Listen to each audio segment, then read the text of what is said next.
Welcome to twitch.tv/LoganRobo. Tonight's game will be Ace Attorney, Spirit of Justice. This Ace Attorney trial is brought to you by Judgy Juice, juiced from our finest stock of free-range judges. Yes, Judgy Juice. It's delicious as long as you don't think about where it came from. Thank you for tuning in to twitch.tv/LoganRobo. Please enjoy the stream.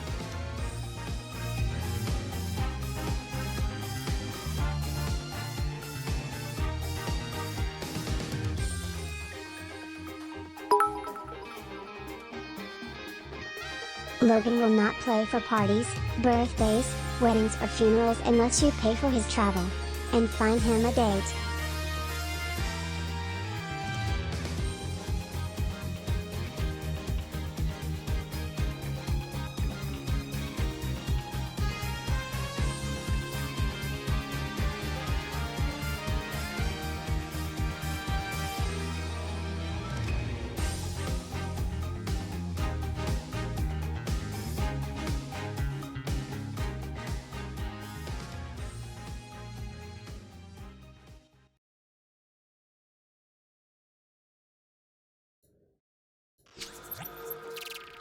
And we are live! How is everybody doing? I see once again, Extemporaneous was here bright and early with a random Transformers check, Loeb, saying, who's bro and why is his name so short? Well, I'm pretty sure he's another one of those comics-only characters that had like a brief appearance and never got a toy. Oh, why? Thank you, Weedle. Appreciate that. How are you doing? Extemporaneous also gives us a random would you rather. Would you rather be able to age or de-age yourself at will, or have the power to age or de-age others, including things and objects as you see fit? Okay, like at first thought that the things and objects, that'd be like really useful because like you'd never have to worry about food going bad. I was gonna say you could like rewind your computer once it becomes obsolete, but I guess not the age of the computer. The technology has like aged out that, but your car, like you could de-age it back to like fresh off the factory showroom floor or assembly line or whatever the term is. Make it brand new with like no miles on. In fact, you could probably make a lot of money buying like old clunkers that are all beaten up and de-aging them. However, I do feel like the aging and de-aging yourself could be pretty useful for like me because like the acting I do, because then I could literally play any character at any age. And I feel like that could be a big thing that I tell the casting directors to be like, oh, that'd be so great. The question is like, if you do de-age yourself, like say you rewind like 5 years or something, do you still have like all the knowledge and memories of those 5 years, or do you like regress to that age? I guess I should ask. But thank you for the lurk, Extemporaneous. Krista with an emote. Beowulf says, hello, lonely man. Hey, Beowulf. Wendy with a little Yugi emote. How you doing, Wendy? Nora says, hi. Wendy says, hi. Wendy says, gotta get my hands on that Judgy Juice. That should be the slogan at the end. Gotta get my hands on that Judgy Juice. And you see the judge in the background going, it's my juice. That's how it works, I think. But how are all of you? And Rukov, thank you very much for the 10 bits for correction. I will play parties, birthdays, weddings, and funerals if you pay me. I need the money. In fact, tomorrow is payday, and my gosh, not a second too soon. I did one time do entertainment for a wedding and got a date out of it, and I thought it went well, but then within 2 weeks she was ghosting me. Do labor laws apply on your de-age self? Your employer won't get arrested, right? Oh, that is a good question, because like what if they needed like a child actor? And so you're like, all right, I'll de-age myself. Would those laws apply where you have to be like a twin? Because like that was the whole thing. Like, don't they usually get like twins to play little kids because then they can like swap them out? Oh, there's a pin message that appeared for a second and then disappeared. I don't know what it said. Let me see if I can find what it said. Thank you for the 10 bits. Oh, Vera said oops. So I assume it was something else. We'll pin the oops. Whoops, all pinned messages. But how are all of you? Okay, let's load up the game. But first of all, Extemporaneous, Crystal, Beowulf, Wendy, Nora, Rukov, Vero. How are all of you? I hope your week has been going well. So let's, wait, this is where we left it. Yeah, let's load up the game where we left off. So right now, all signs point to my latest theory being true, and I revised it slightly. I think it's like mostly true. So I was correct about Bonnie having a twin. I was correct eventually with it wasn't my first guess, but later on a guess of the twin's name. I got that. And so here's where we're at. The culprit is obviously Roger Rettens, and they're hinting very heavily that he's Mr. Reyes. At this point, it's very, very clear. They showed he holds a grudge against the Grammarys, like Mr. Reyes did. He is a magician.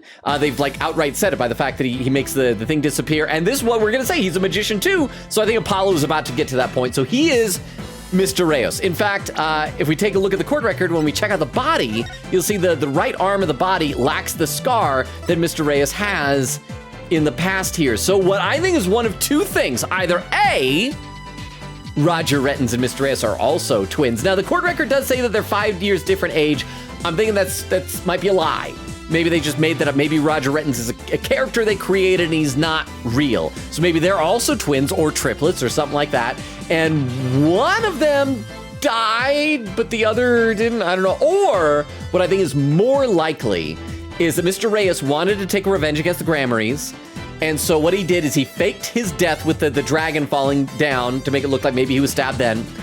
Roger Rettens had an alibi for that part because that's when he was at the TV station. After that, he rushed over. He rushes over. By the time he gets there, Mr. Reyes over here has now dressed up as Roger Rettens, stabs him in the back, murders him.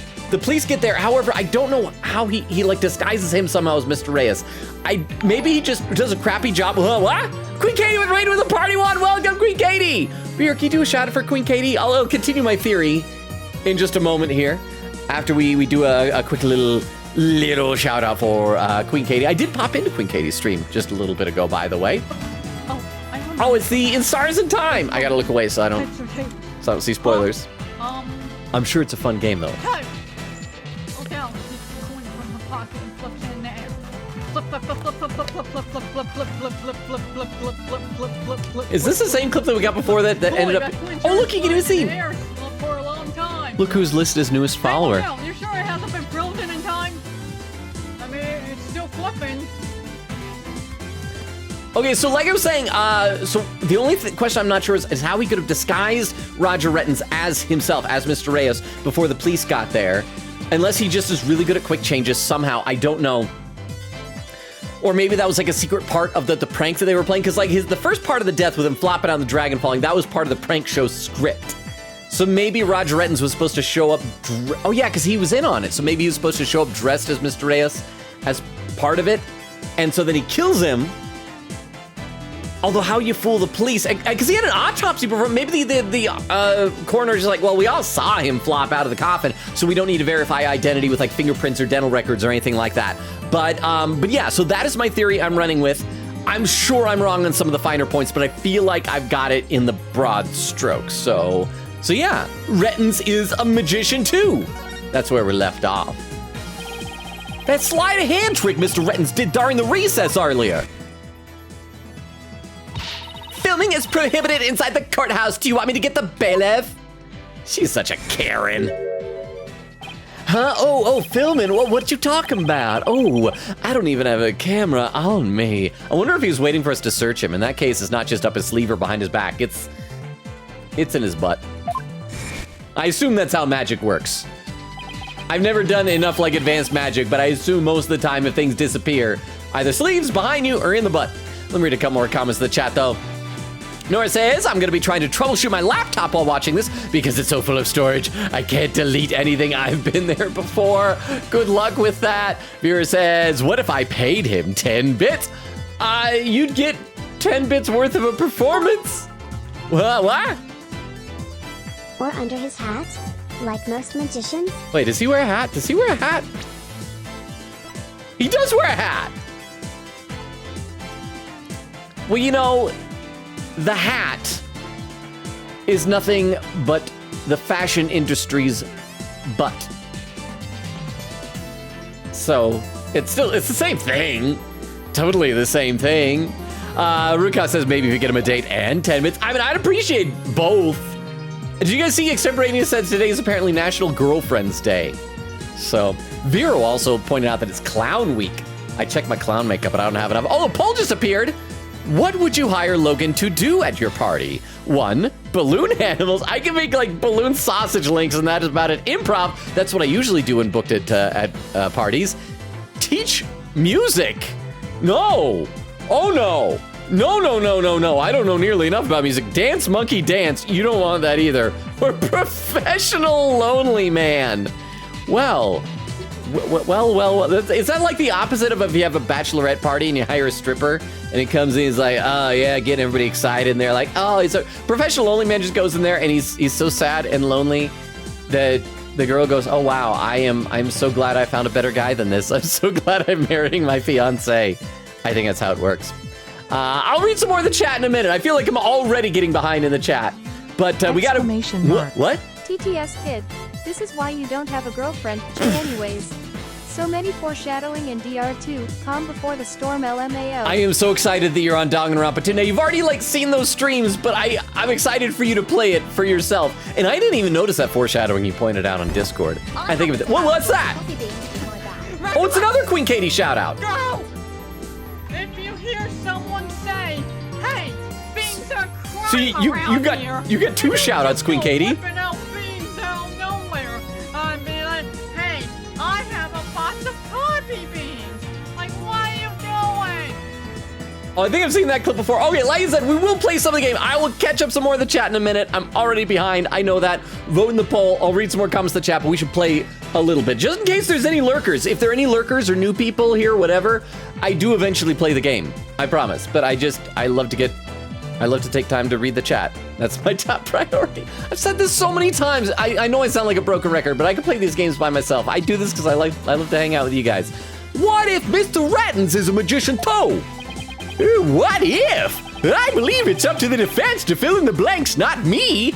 Actually, that is literally a defense attorney's job to say what if my client didn't do it? What are other options? Here's reasonable doubt. Well, if he is, he may have had some contact with Ms. Wright somewhere along the way. Oh, that's right, so we're establishing that he has a motive, right? Aw, darn it, the music ends. Your argument is hardly worth responding to. But by all means, please do continue. As a passage in the sacred scriptures of Koreanism states, he who gives a sermon to a monkey is himself a monkey. That's actually not a bad quote, I guess. And the poll is done. It's a tie between improv and professional lonely man. Both with 45%. If you guys hire me, I will do either of those for you. I am shameless. Yeah, it doesn't matter what you say to a dimwit. He isn't gonna get it anyway. But we saw Mr. Rettens perform a magic trick. He made his video camera disappear in the blink of an eye. Well, I think it'd be pretty funny if I were a magician, huh? So if you do a monkey dance, are you a monkey now? Okay, here's what it is. If I do a monkey dance, I am a monkey for a day. If I teach a monkey to dance, I am a monkey for the rest of my life.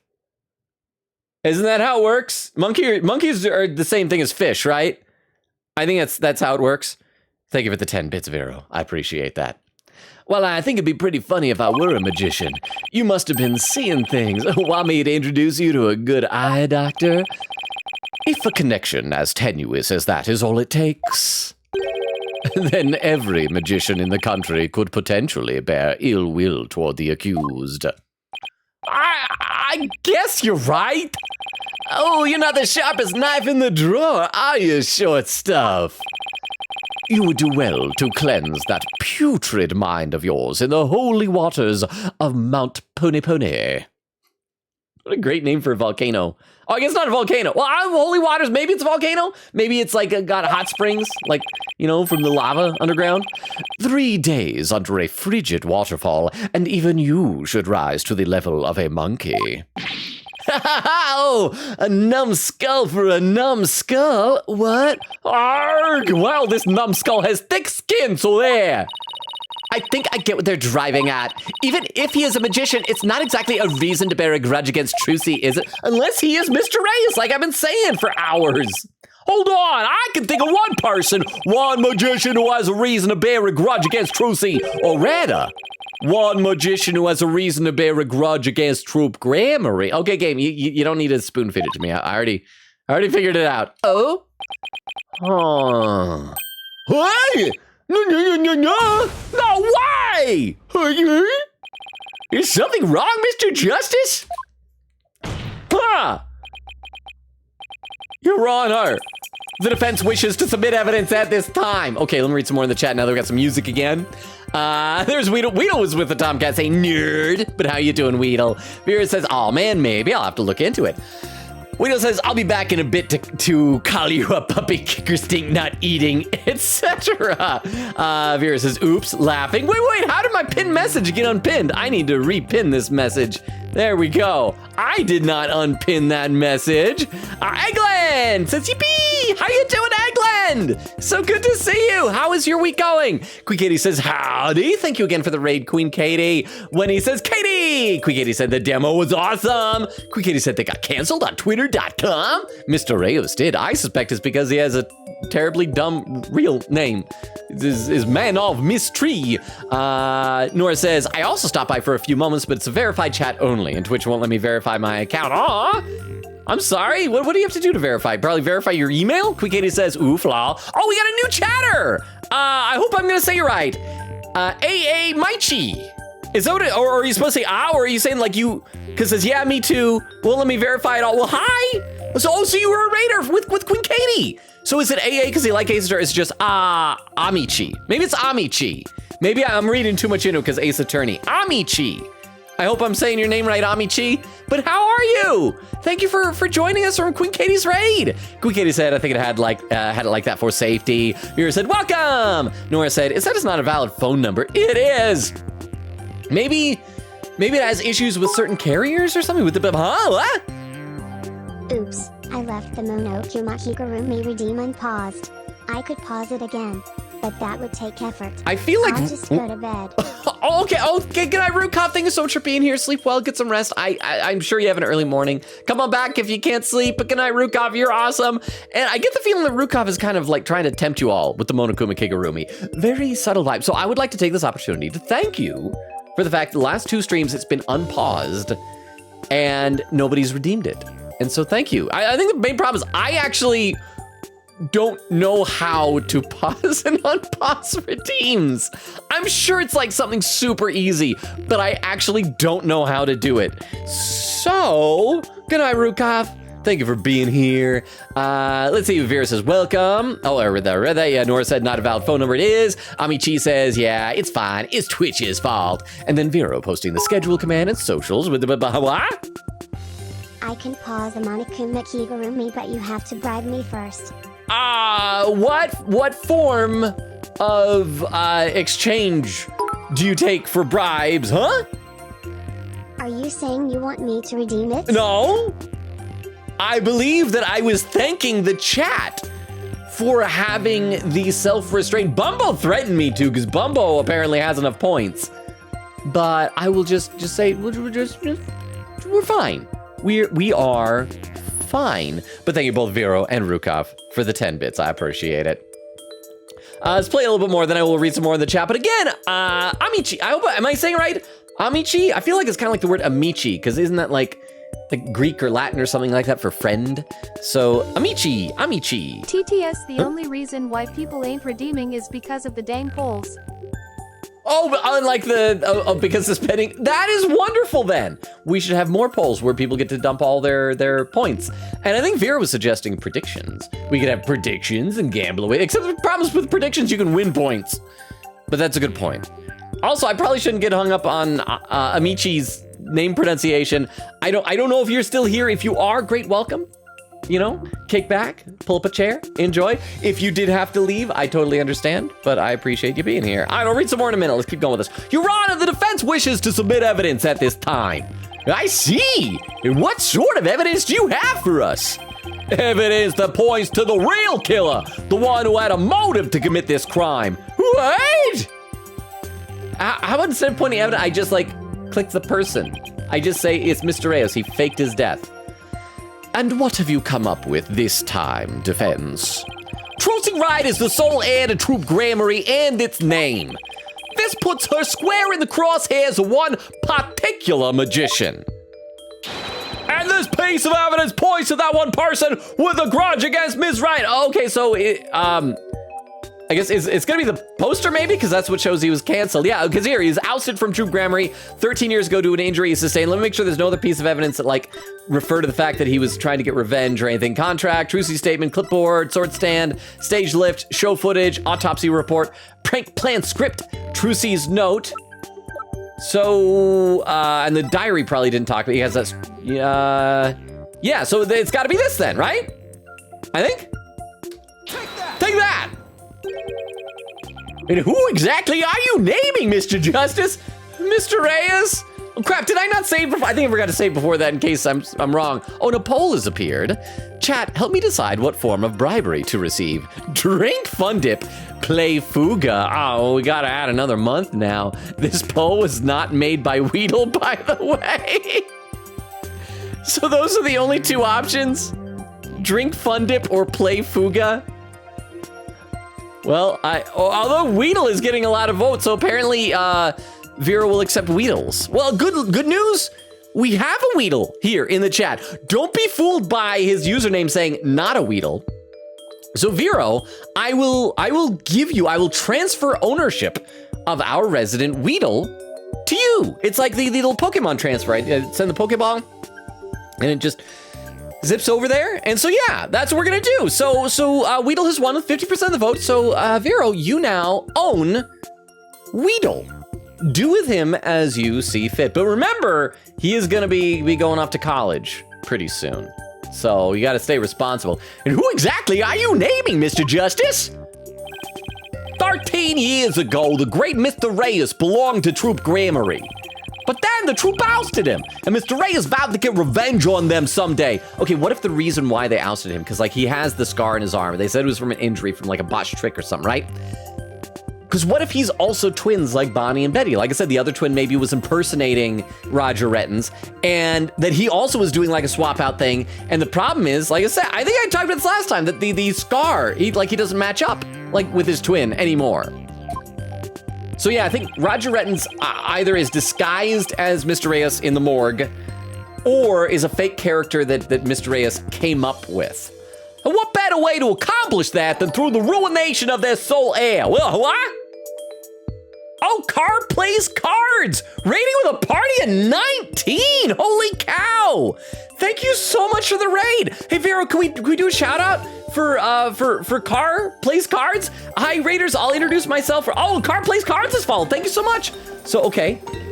I'll try to be quiet during the shout out. Gold always helps. More gold. Okay.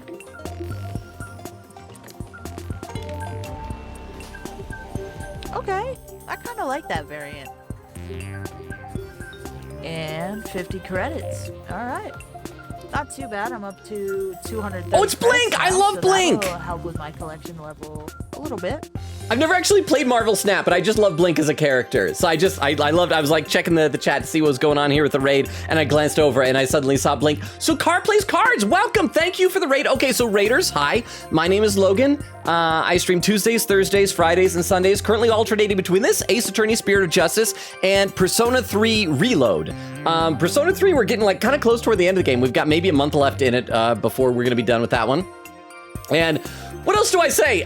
Somebody posted the link tree. I don't know. Vero probably has, but just in case no one has, here's my socials. They're in a link tree. There's a Discord invite link. There's my TikTok, my YouTube, and Twitter, all those things. So welcome. Thank you so much for the raid. Let me scroll down. I should let you new people here know I do read every comment in chat. I'm always a little bit behind. So let me scroll down to where the raid started to read the raid comments here before I scroll back up to where I left off. Let's see. Quick Idiot says, holy welcome. He's doing some magic thinking, y'all. And Vera does the shout out and the socials and the schedule. Quick Idiot said, oh, look, it's Car Plays Cards clip featuring cards. Car Plays Cards says, oh man, that was a while ago. May I call you Car for short? Just curious. I'm going to assume it is short for like Carla or Carlos, or maybe Cars, like on JoJo's Bizarre Adventure. Vera says, so cool. Car says, such a good game. Vera said, oh my gosh, 31 viewers. Well, I know, well, it obviously drops down after a raid, people leave, so I think we're back to like 20 now or something. I still have the goal. The most we've ever gotten to is 49. We've gotten there twice. I want to break the 50, but I don't know how to. I don't think the style of streaming that I do is going to make that happen anytime soon. Car Plays says, definitely yup. Queen Katie says, yup to what law? Car says, you got it right first. It's short for Carla, but Car is fine. Awesome. Oh, holy cow, Kid Crash. Haven't seen you in a while. Says, hey, Logan, I recommended you to Car Plays Garden. Oh, thank you so much. Thank you for the raid. Been a while since I got to visit your channel. Thought it was a good idea. I think it was a great idea.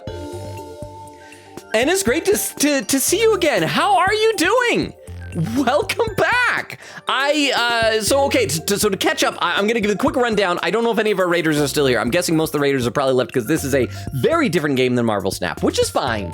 You know, nobody should ever feel obligated like, I don't like this game. I don't like this guy's weird manic energy that he has going on, but I'll stay anyway. Let me give you a rundown, if anyone is just joining us and still here, on what the story is so far. So Ace Attorney, murder mystery thing.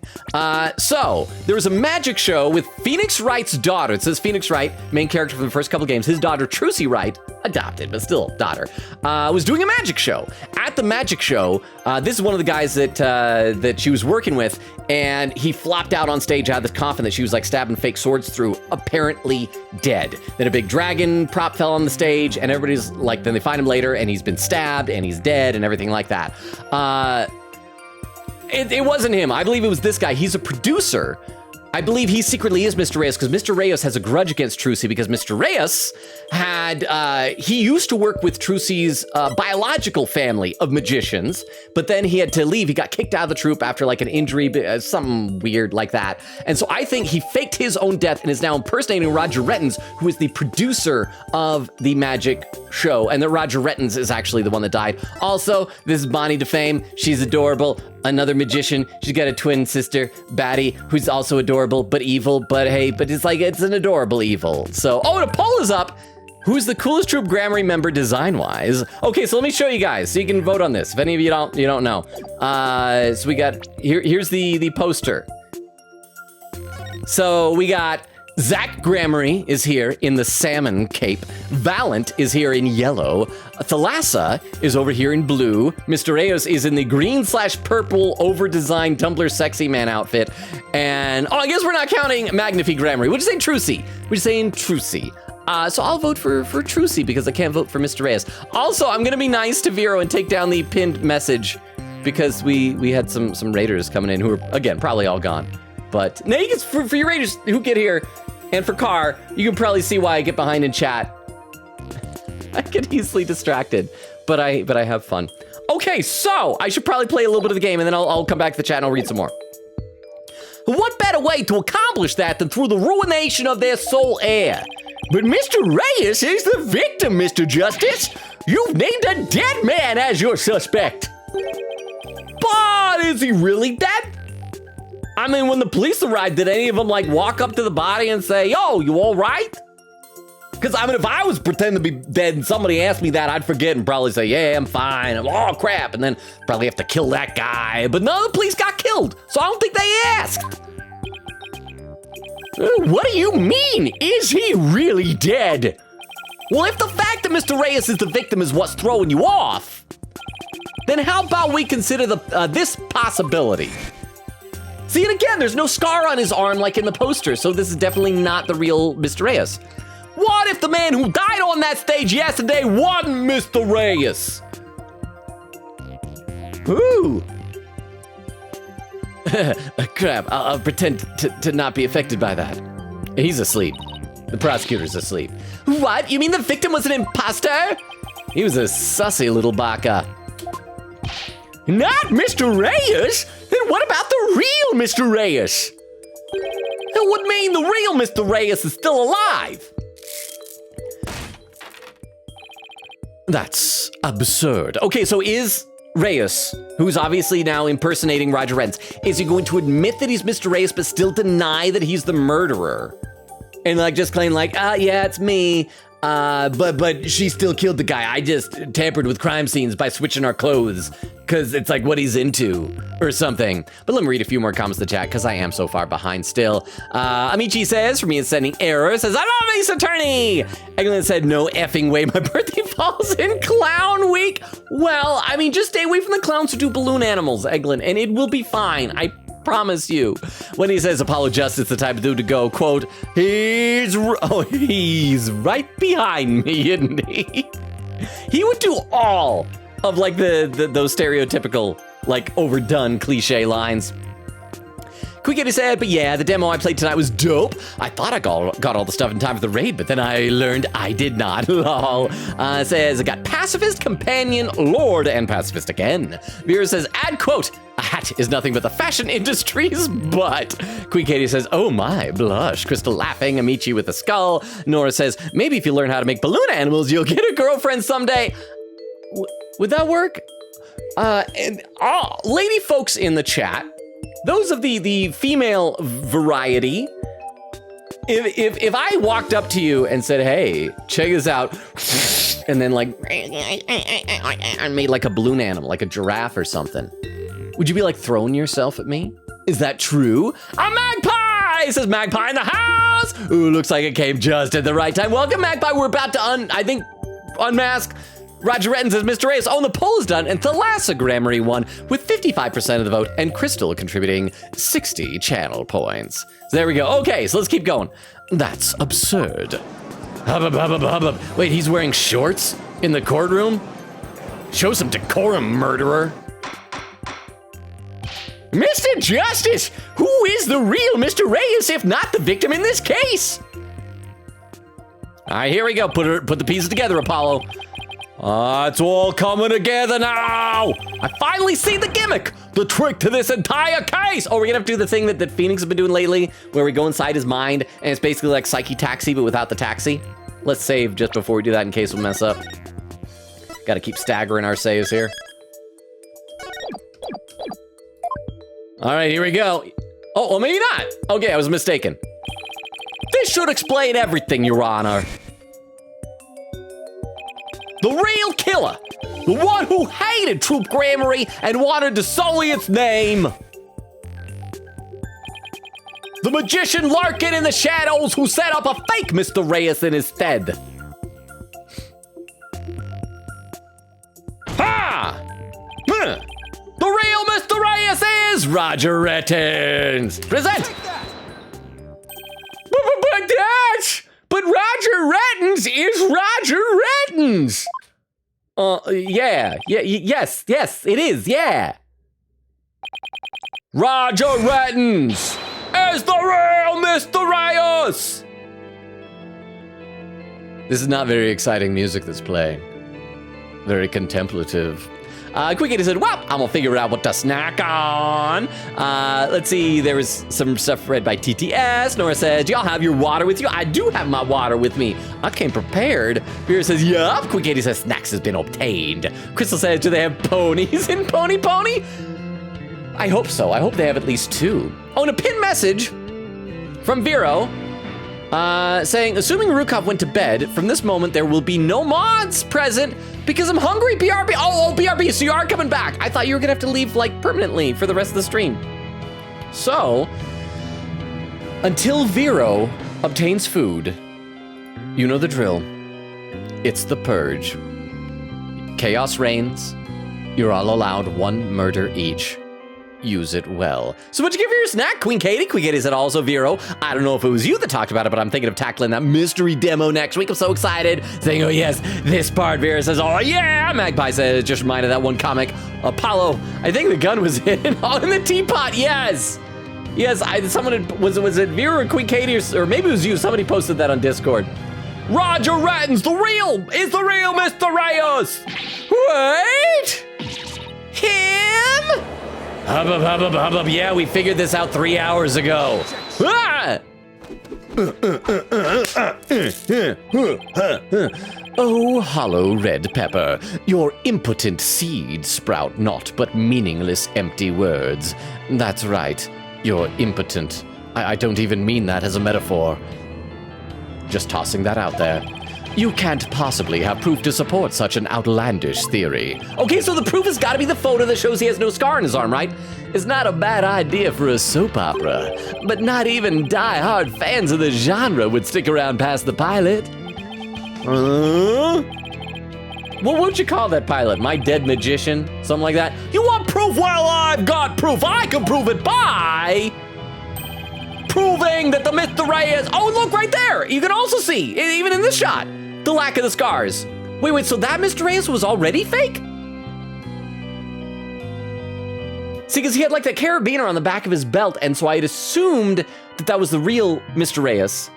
He flopped down the stage, zipped up into the rafters, and that lured Roger Rettens over there. So, it's Roger Rettens is already, but why would you do like this close-up video where you're talking and, unless, again, maybe Roger Rettens is a made-up character that they created because maybe Mr. Reyes is twins as well. I think we've already had twins in the past with Dahlia and Iris. We have twins in this case with Bonnie and Betty. I think we ought to just really lean into this and just say they're triplets. And just say there's the dead one, there's the killer, and then there's the one who had the alibi back at the station doing video editing. Proving that Mr. Reyes in yesterday's magic show was a fake! And to do that, see ya, the scar on his arm. I just need you to look at this spot on the poster. Look at the part where it says canceled. He's a okay, we're gonna point at the scars. Present. This is the injury Mr. Reyes sustained while practicing a magic trick 13 years ago. It was 2/3 of the way from being a symbol for pornography. You know, XXX. However, the video the victim shot of himself shows no trace of that injury. I hope that Rettens just goes like, stage makeup. That is a thing. Oh my, you're absolutely right. Now, Mr. Rettens, what do you suppose we'd find if we took a look at your right forearm? Is there by chance a nasty 13-year-old scar under that sleeve of yours? I mean, yeah, roll it up and but have like makeup under it, but then it'll be smeared in the inside of the sleeve, maybe. Huh? Oh, or is he just gonna admit it? Because he's been cornered. Are we gonna see like a breakdown already? Well, Mr. Rettens, why don't you roll up your sleeve and let the court have a look? Maybe we're gonna find it. He'll just break down, and then maybe we're gonna reach the end of this trial really quickly tonight. Or are you hiding something else up there? Oh, he hadn't said anything for so long. I was worried that maybe that Mr. Reyes had, like, when no one was looking, swapped him in for just like a wax mannequin. Oh, come on now. I have nothing up my sleeve. I don't need to hide anything up there because I require no tricks or gimmicks. For you see, my magic is the real deal. So he is Mr. Reyes, because that was the whole thing they also said about him, is that he was like a method actor, and that he would like never break character. Oh crap, there's the scar. Is this what you were hoping to see? Oh, little smirk there. Oh, there it is, the scar! Is he just so in character that he thinks he really is Roger Rettens and forgot he has a scar? What's going on? Just as I thought! Oh, now he's flipping a coin. That's right, I am the forgotten magician, abandoned to the dark understage of history. Oh, that's cool. The great Mr. Reyes. Whoa! Is he gonna put on his other outfit? This is totally bullcrap. I mean, absurd. Where did he get the coins from? Did they come from inside the fashion industry's hat? Oh, how ironic, wouldn't you say, that this odious mark carved into me by true gramarye would bring me back into the limelight once more. Strange are the comic threads before me. If the witness is the real Mr. Reyes, then who is the victim who perished in the magic show? He was but a fan. I met him on one of my programs several years ago. Wait. So the fan impersonated him? So it's not Roger Rettins who... Okay, well, not Roger Rettins in the video. But we don't know if Roger Rettins died. Okay, so he obviously isn't confessing the murder. He's probably just gonna say that, yes, this was like part of his trick. But he's still gonna try and claim that Trucy killed him? So is Roger Rettins a real person? Is he like still back in the TV studio? Just saying, like noticing that he has a bunch of voicemails and texts and emails he hasn't responded to from the courthouse subpoenaing him. Let me read a couple more comments in the chat. Gwiggy says, hey, lol, or yeah, lol. Says, if they were from my stream, lol, I'm glad I was the Noah Ark there. Logan is a dope streamer. Thank you, Queen Katie.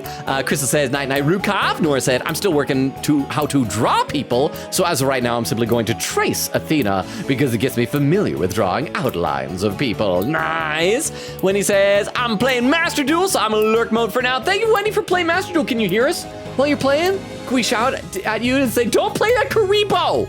There's no value to that card. Quickity said, you don't know? How did you put them up there in the first place?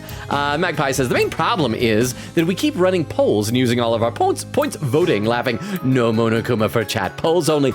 I think that is a delightful idea, though. Quickity said, the redeems, I mean. Crystal says, laughing. And an emote, Quickity said, self-restraint? You mean no restraint defending our honor in polls? Okay, that's true. Maybe it's that you guys have such lack of self-restraint that you just spend all of your currency too easily. He was but a fan. That's right, he was a butt fan. I met him on one of my programs several years ago. He said he had become a magician out of admiration for the great Mr. Reyes. In confidence, I told him my true identity and let him take on my mantle. Okay, so is that why Mr. Reyes still, like, 13 years later? Because look at this. This was a picture 13 years ago. And then when we take a look at him in the court record, he doesn't look like he aged 13 years. So it's because he's a different guy. I mean, 30 though, that's still, I mean, that's believable as a 30-year-old, but so he's not, so Roger Rettins is a made-up character that he created. I should probably just play the game. The game's gonna explain it, but I just like guessing. I mean, when did this man take over for you? About 2 years ago, I taught him my tricks and even acted as his producer. And so a mere amateur became a popular magician overnight, courtesy of my magic on the stage we call television. Ooh, 1 coin. Hope you enjoyed the show. You really had us all fooled, so I assume he's not really dead then, right? Ah, he's dead. Mr. Rettins, or should I say Mr. Reyes?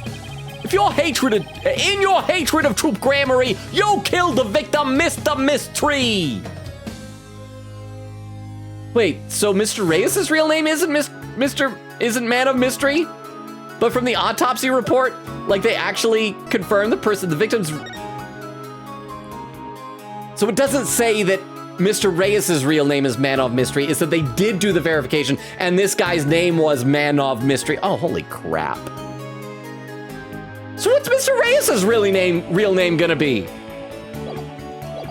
I shudder to think what his real name is gonna be. You killed the victim, Mr. Mystery! And then set up Ms. Right to take the fall, didn't you? You did it all just to tarnish the Grammary name! Oh, I have no idea what you're talking about, lad. I set up the prank, that much is true, but it was simply a harmless joke on Trucy, I assure you. Yet, she learned of the plan and made use of it to commit murder. That's how strongly the criminal element runs in the blood of these Grammaries. Okay, so I have 2 coins. I'll read a few more comments in the chat. Eglin says, I've had enough for like 4 Kikarumis for a while. Just saving and waste on polls and predictions. I need some more like really expensive redeems. But I don't know what's like, what would be worth like 100,000 points? Like if somebody had like a 100K redeem on a channel, what would you expect that to be? Vera says, Paul. Queen Katie says, thanks to Betty, I went from 15,000 to 5,000 in one stream. Queen Katie says, or Weedle. And there is Cars Raid. See, Vera says to Weedle, you're my Pokemon now. So I already read some of this raid stuff here, so let me scroll down to where I left off. La da da da da. There we go. And there was Kit saying that, yeah, recommended and said, doing pretty good, just been busy, hope you've been well. I've been doing all right, I guess, all things considered. Ups and downs, but I'm hanging in there. Quickata said Logan is in the final half of Spirited 2's cases. Spirit of Justice is Case 2 trial, so spoilers, beware. Betty, my girl, I love her. Vera said, Magnify, I legit forgot about him. Car says, nah, I totally get that lol. Vera said, he wears a black cape. Not memorable. I don't know, Batman's cape is black. I think people like Batman. But his cape also has the little, what do they call those, scallops? The little round pointy things. Objection! But if it was a secret prank that very few people know about, couldn't you have been the one to use it for murder instead? Oh, yikes! Eek! His head!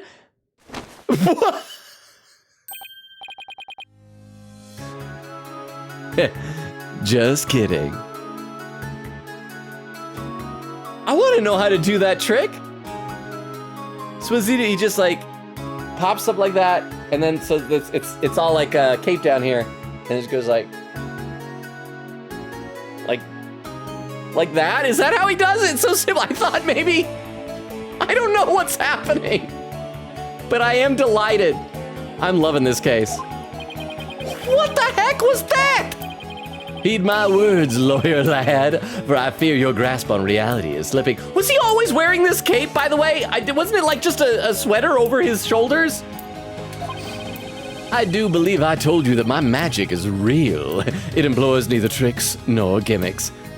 So all those, you're telling me all these people in the gallery seated behind you, that they saw your head literally fall off? Is that what you didn't just lean it back? Buddy, I feel like your statement is easily, demonstrably, whatever the word is, false. Enough with the ambiguity. Why didn't you make your point? Why don't you make your point already? My alibi is as pristine as ever. Wouldn't you agree, Prosecutor Sadmati? So he's gonna claim still that he was at the TV station the whole time. Yes, I suppose that is correct. The witness does have a solid alibi. Why? Well, except we also figured out that he wasn't killed flopping out of the coffin, he was killed later. And so we could have easily like rushed down there after the fact and like killed him before the police investigated or something, right? Recall, defense, that at the time of the magic show, Mr. Rettins was at Take Two TV. Have we established how far away it is, how long it takes to get from one to the other? A fact that many people can easily attest to. That's right, I forgot all about that. Oh, so what do you think, Your Honor? Would you like me to testify on the matter? Oh, here we go! Yes, I think you better. Please tell the court more about your alibi. Ooh. Oh, very well then. On with the show. I would like to point out, all of his tricks with the coins and the cards appear in his hand. Super impressive. Great sleight of hand. But everyone seated behind him can tell how he does it. Whoa! Are you watching Magnify Grammary? You see, this is heck right in my hand. I assume that's where his spirit went. The time has finally come for my magic to snuff out your precious pedigree. The Grammary line will be no more. Okay. My perfect alibi. All right, let's save before we hear his cross-examination. Let me read a couple more comments in the chat. Slowly get caught up. Let's see, Vera said he wears a oh, I already read that. Quickata said fair, plus he dead for like years. Vera said Valentine the coolest. I'm not biased because my favorite color is yellow. Vera said, oh, he woke up. Good morning, prosecutor. Well, it hasn't been that many years. It's been like, what, 2 years, I think, since Magnify died? Right, because that was who the murder victim was at the end. Wait, or was it? No, I can't, crap, when did his death take place in Apollo Justice? Was that one of the flashback chapters or one of the modern day chapters? I can't even remember. Let's see, But yeah, Vera said Val the coolest, not biased, favorite color is yellow. Says, oh, he woke up, good morning, prosecutor. Quote number 83. That's a very well-defined butt on that thing. Persona 3 Reload. April 27th, 2024. Nora said, I am not one to answer that question. However, I'm sure all other women would. Really? So y'all are saying that all other women, you'd just be throwing yourselves at me if I made a balloon animal. So we could test this. I could come to chat one day, having learned how to make balloon animals, and make one on stream. And just like silently leave my DM box open. And I assume all the ladies on the internet, all of the internet's ladies will be throwing themselves at me. Is that what you're saying? Vera said, I will not indulge the question. Instead, go get food. Assuming Rukov went to bed. Oh, that was pinned earlier. Magpie with some chaos emotes. Quickity said, it was me, actually. I shared the Ace Attorney comic of that with a teapot. Also, my snacks tonight were popcorn in a little cup and pretzels. And Vera said, got ice cream for breakfast. Part of me wants to say, isn't that the great thing about being an adult? Is that you can have like ice cream for breakfast. But part of me also feels like as an adult, I also know the value of healthy meals. And so I don't indulge in that as much as I wish I did. I was at the TV station at the time of the Penrose performance. I was busy working on another TV program. I could spare no time for the magic show. Do ask my staff if you doubt my claim. And there it is, a simple and perfect alibi. No tricks, no gimmicks, just the truth.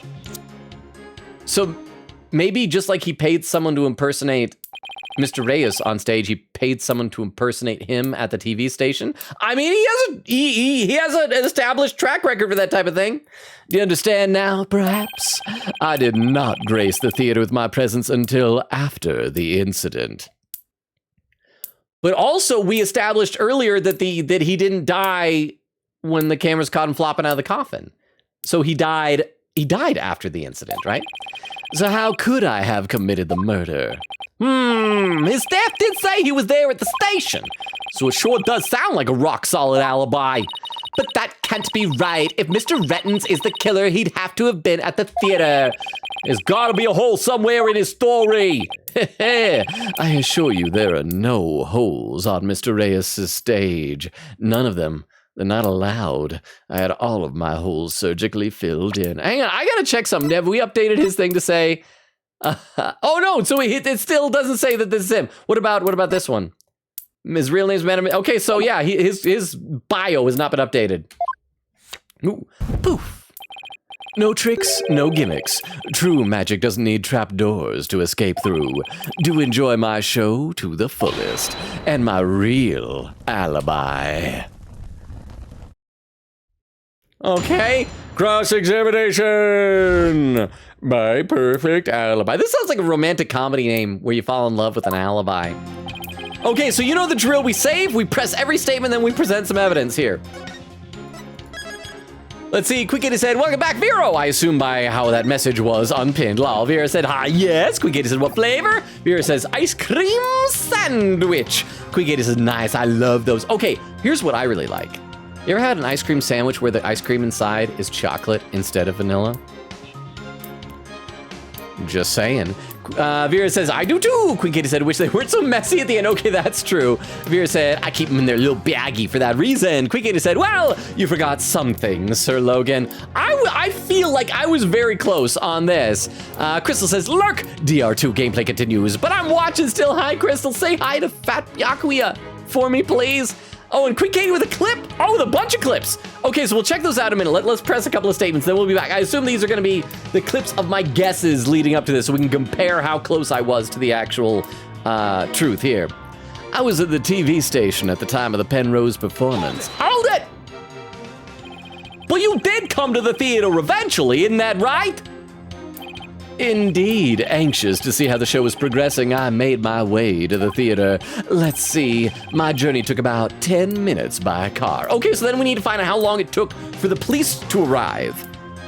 If it took them, like, longer than that, then he would have gotten there beforehand and had the opportunity to do the killing, and he wouldn't even have to change costumes like I was saying.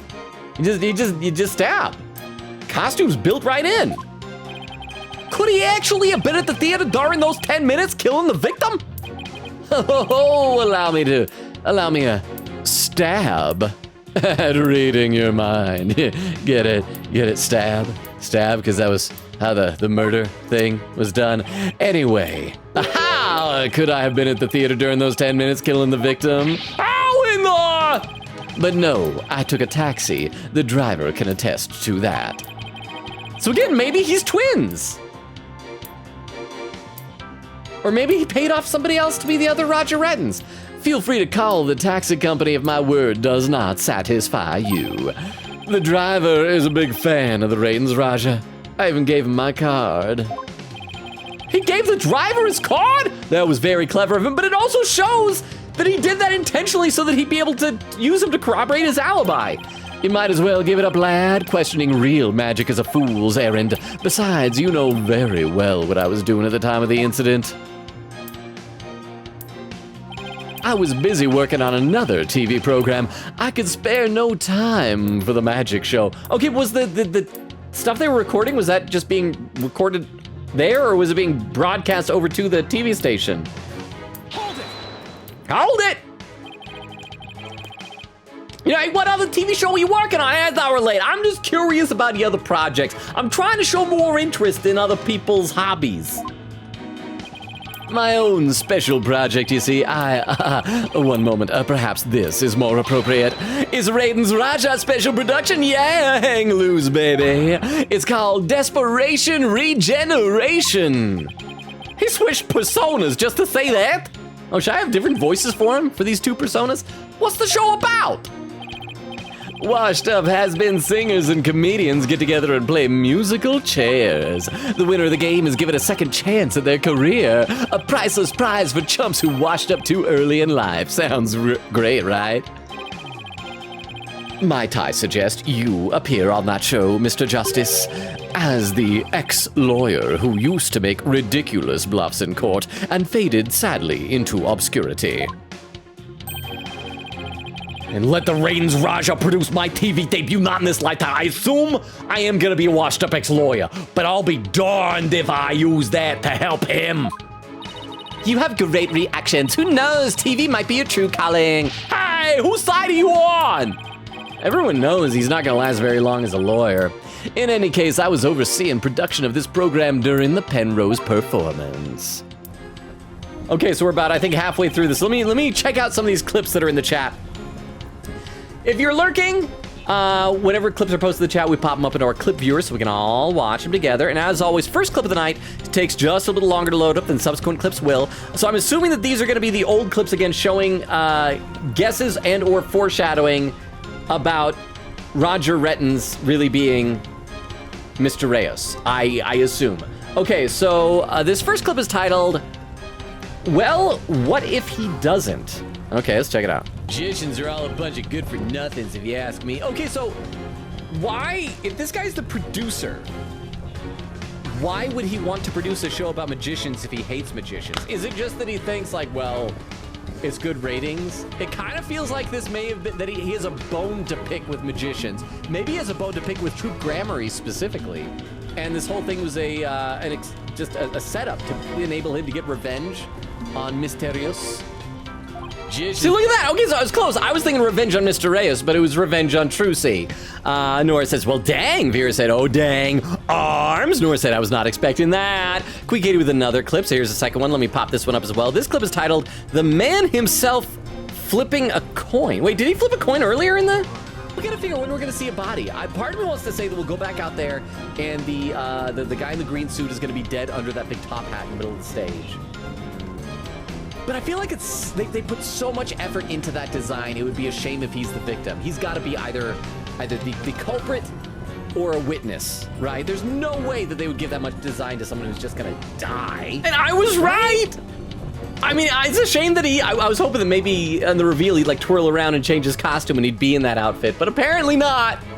So thank you very much. Vera said, wow, we fanned myself. Nora said, honestly, was not. That's wild. Wait, what are you guys talking about? What was so wild? We got 3 more clips to get through here. Then we'll be back to the game, I promise, lurkers. This one is titled, The Magic of Being Old. So let's take a look at this. Huh? What happened to the camera? Okay, this has got to be another hint because he said he hates magicians, but he just performed a sleight of hand magic trick. Oh, yeah. Colin, now he has some connection to Mr. Reyes. I think he either is Mr. Reyes or he is Mr. Reyes's twin. Or, huh? what happened to Again, the camera? I was right. And here, wait, this next clip is titled. We got two more, then we'll get back to the game. This next was called What's He Yapping About? Let's see this one. What if that was Roger Rettins who died? I was so close. And I was Mr. so close. Reyes is now using just like stage makeup and disguises to look like Roger Rettins. And all of this is because that explains why he wants revenge on Troop Gramarye. His motive is because he was kicked out of the troop 13 years ago. That also explains then why the body didn't have the scar on the forearm. I was so close. Because that's not Mr. Reyes. That's Roger Rettins. Somehow disguised. I don't know. Then the video, I still don't understand though how the Roger Rettins could be at the station. After noticing he did have a scar on the arm, I should have rewatched that video again. So one was impersonating him there, the other was here doing the crime. But there's something, I'm on to something. I'm so close. This has got to be close. And I was so close. Okay, one last clip, then we get back to the game. This final clip of unintentional foreshadowing or guessing from Queen Katie is titled Other Way, Sir. Okay? Actually, no, here's the thing. I don't think Roger Rettins read the diary. He knew that creed because he's really Mr. Reyes. Huh? I'm locking that in. He's Mr. Reyes in disguise. Yeah. I don't know exactly how it works. He's like wearing some makeup, and Roger Rettins is the real victim. I don't know why he would do it this way. There's like no way that he can keep up this actor Roger. Like, what's he planning on doing? Just like in a few weeks going, hey, I'm Roger Rettins. I'm going on vacation somewhere, and then just like disappear? This does not seem like he had a lot of forethought here, but it goes along with what I said at the beginning of the chapter. There's someone with this over-designed of a design. As we saw in the previous There's clip no way a that couple he'd be clips the victim ago. and die right away. He is still alive. And I think he's gonna unmask, or remask, technically put that mask off, take the makeup mask off, put that mask on the stand, and we're gonna see him, and it will be just delightful. I was so close. The problem is I assumed Roger Rettins was a real person. I guess maybe, so we're gonna say that Roger Rettins is Mr. Reyes' real name? Because I was gonna say otherwise, would he have had to like falsify, social security cards and things like that? Okay, let's play a little bit more of the game here, press on a couple more statements. Do ask my staff if you doubt my claim. And thank you, Queen Katie, for all of those clips, by the way. I appreciate that. How do we know those staff members aren't in cahoots with ya? I'm making my business to perform solo. My magic has neither need nor want of assistance. After all, none of them could reveal the secrets behind my magic. Oh, sorry, one of them could reveal the secrets behind my magic, could they not? Then why did you want to work with an entire troupe? And why did you, work together with the defamed twins for the prank?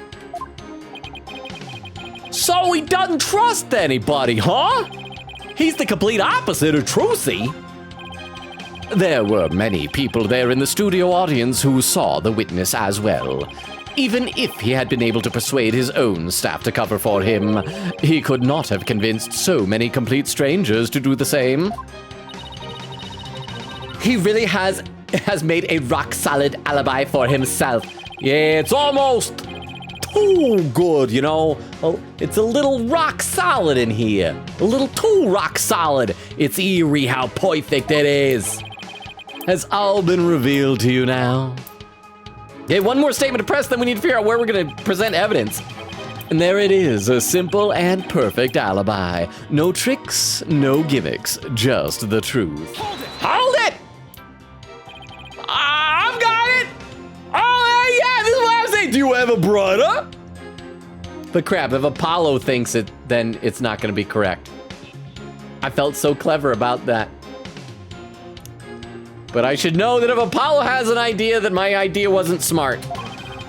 A brother that looks exactly like you, maybe? Again with the twins business? You think the audience will let you get away with using the same gimmick twice in a row? I wasn't in a row, but we've done twins in this video game series before. If you do not believe him, Defense, why not investigate for yourself? Though I am sure your efforts will prove to be thoroughly fruitless. Yeah, I guess the twins theory is a little far-fetched. What about triplets? Maybe he said no under oath because we said, do you have a brother? And the correct answer is no, he doesn't have a brother. He has brothers. Or sister. Oh, crap. Okay, so I guess there was nothing to present evidence to. Arg, his alibi really is airtight. I believe we've heard enough. Well, I believe the witness does indeed harbor some ill will against the defendant. There is no reason to doubt that he was at the TV station at the time of the incident. Yes, the facts prove it was impossible for the witness to have been involved with this crime. Ah! These last rites for the victim have dragged on long enough. The soul of the victim himself is so bored that it is resting on top of your Honor's head. What does that mean? Is that like a saying in the Kingdom of Crane that, like, I'm so bored I want to sit on a bald guy's head? It is!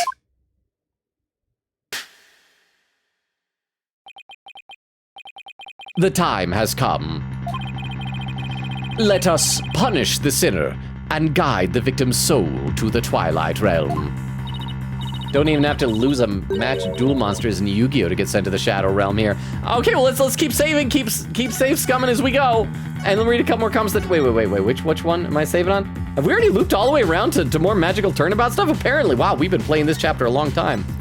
Let me read a few more comments. Quick said, I want to make a fan joke, but nah. Imagine this, guys. You're a fan of a cool magician. You get accepted as his apprentice, take up his name, become famous for 2 years, go to Trucy's show, does a prank thing, and then dies, possibly by the same man you looked up to. Wow. That's why, if you ever get offered the opportunity to steal someone's identity, ask if that person is willing to commit murder first. But ask like a couple times, like, cause it's probably gonna first say, no, I'm not gonna do a murder. Then you're like, really? It's like, no, I'm not gonna do a murder. Come on, really? And then at that point, they'll probably tell you the truth. Eglin said, reading fanfic on stream for 100K, half joking. That could be like a fun redeem for for just chatting stream. That could be actually fun. Like go to, crap. No, I was gonna say the site that you guys always talk about. Is AO3? Except didn't you guys say that got shut down or something and let you, or maybe you all just like pick a category or something? Edmund said like specifically either Logan Robo fanfic or a relevant one shot of the game you're currently playing. Tell you what, if any of you ever write a Logan Robo fanfic, maybe we can have an expensive redeem to read a paragraph on stream. But I don't think Logan Robo fanfic exists. TTS, yep, AO3, and no, not shut down, thankfully. Well, what happened? Was it that they, like, eliminated ratings or comments or something like that? They did something that I remember y'all were upset about. But thank you very much for the clarification and for the TTS. And Vera said, dude, that startled me too. Quinky said, I legit forgot about that. Nora said, I didn't see it. His head fell off, Nora. He decapitated. Quick said, it's a sweater that doubles as a cape, duh. It's a very long sweater, apparently. I guess? Okay, let's play a little bit more. Apollo, Trucy will be thrown in prison and we'll be out of a job. No, Athena, she won't just be thrown in prison. She'll be executed. She gonna die. But if you catch tasty fishies, will you sell me some at a good price?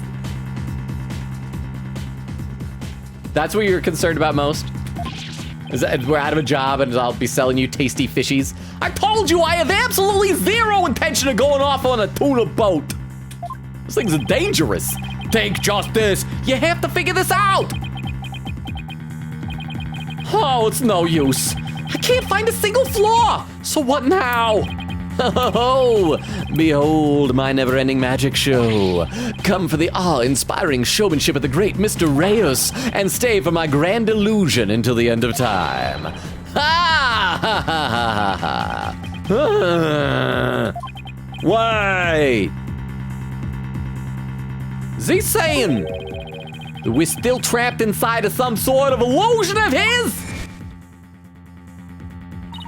That's what professional magicians do. They make their audience see something that isn't really there.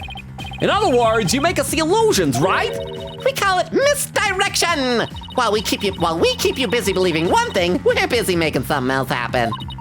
What we say that is there really isn't, and what we say isn't there actually is. I was gonna say he could have set up a dummy at the TV station, but somebody would have noticed. Plus, he has the taxi driver. Yeah, so unless he hired another body double to pretend to be him there and then to drive over there, and then what, did he kill that guy too? Could it be? Hey, you know what, Mr. Rettens? Guess we all have been spectators to the elaborate illusion you prepared for us. An illusion that has suddenly turned our attention towards something you wanted us to see. Oh, there's a pinned message from Vera saying, nah, it went down once. And it's back now? Wait, it rolled back up? It's back to being a sweater again? I should have paid attention when we saw him from behind. I'll check again when we look over at him. Thank you very much, Vero. Okay, right now it's down, but maybe when we saw him from behind, maybe then it was back up. What are you going on about, lad? Have you got something, Apollo? I just remembered something Trucy said about misdirection. What a magician says is there really isn't, and what they say isn't there actually is. Oh, another pin message saying AO3. Look, did I call it the wrong thing again? Or do I need to just pronounce it? AO3. Anytime I see AO3 written down, I think someone has mistyped the abbreviation for Attack on Titan. If we've all been taken for a ride by Mr. Rettens' magic, then maybe he's made us see something that wasn't really there. It's time to rethink all of my assumptions about this case. What have we been made to believe was there when it actually wasn't? What are we taken to be the absolute facts of this case? TTS out 3 was down. It's back now. Oh, so it was down, so it is back now. Okay, so yeah, maybe we could do something like that, where like somebody picks a category on there, and I randomly select things and then read from it. It could be probably not for like one of these game streams, because that would be like a long diversion. But like next time we do a just chatting stream. And thank you for the TTS. If I reevaluate the validity of all these things, then just maybe. Athena! There's something uncanny about this case. Okay, what is it? Rettens' alibi. It's too perfect. That's true. It's like it's impossible to break no matter how hard we try. But maybe that's the trick. Maybe that's exactly what he wants us to think. I am not following. We're not making any headway here because we've been so focused on breaking his alibi. Oh, I think I get it. You're saying he's using misdirection on us, right? Okay, so that's the whole thing. He was at the TV station. He did ride in the taxi, he did all that stuff. It's that the murder took place later than we thought. The murder took place after he arrived at the Penrose Theater. Except wouldn't the police already be on their way? Because after the thing came crashing down and everyone saw what they thought was a dead body on the stage, they called the police right away, didn't they? It's definitely a possibility. Ahem! Would the defense care to share with everyone what is discussing over there? Your Honor, we believe that if we were to reconsider a certain assumption, we may finally arrive at the truth. So we're almost there. I'm getting close. Let me read a couple of comments in the chat, though. Nora says, oh, I might as well go mostly lurk because I'm preoccupied with the tracing right now. I'm glad that you've taken such a liking to Athena. So yeah, let us know how it turns out. And then lurk, thank you for the lurk, Nora! Nora, if you can still hear us, we're totally gonna read Trucy's diary. Don't tell Nora that we said that. Veer says, good luck, have fun hearing Logan in the background. Evie says, hi Logan, hi Evie, how are you doing? How's the hip doing? Excuse me. Quick says, congrats, Logan, by the way. This is the final cross-examine in the case. You can do it. Okay, so, but we don't know if there's going to be like a mood matrix, or we're going to do the mind thing that Phoenix does. We're going to select stuff. So in that case, we're in the home stretch. Said, bad news, Logan. I have a fear of balloons. I'd be in the deep corner. Hey, so you and Eglin can comfort each other because you both have a fear of balloons. There we go. Vera says, Queen Katie, just one. Eglin said, do not bring a balloon of any kind on the stream, please, and thank you. Okay. Even though apparently it would finally get me girls, I will do it in consideration.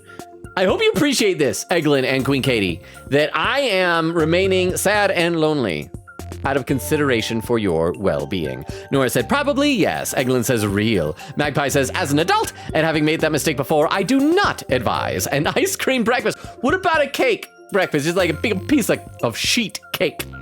Queen Katie said, I mean, surely he's smart. He literally got the Reyes twist ages ago, just the wrong way. I know, I was close. Nora said, lurking and just hearing, I've had all my holes surgically filled in. It was totally the dialogue that the game said, not me adding stuff, right? Come on, chat, back me up on the lie. Nora says, so random. Okay, let's play a little bit more. We may finally arrive at the truth. In fact, I think we'll even finally see who's hiding behind the curtain, so to speak.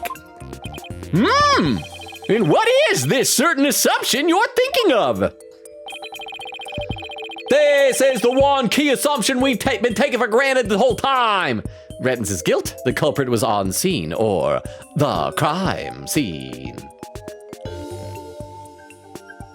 Okay, hang on.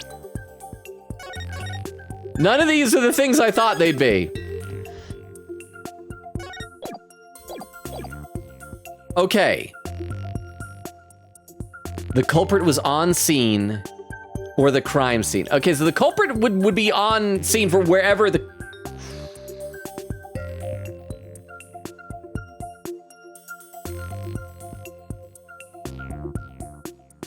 The culprit was not on scene.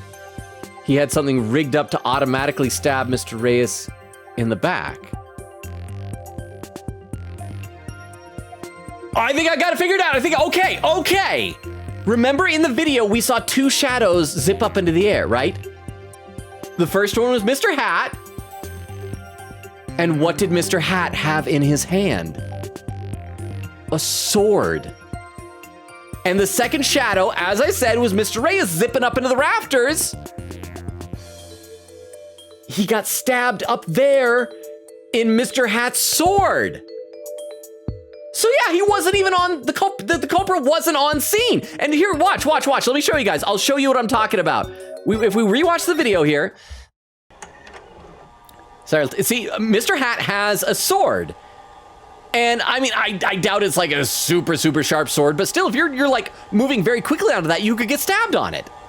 And so he's got the sword, and you'll be able to see in the puff of smoke, you'll see the shadow going up to the air when he gets zipped up into the rafters. We already know the pulley is set up like that, right? And so he goes, puff of smoke, and then watch the shadow over here. Whoop, there goes Mr. Hat up into the rafters. Okay.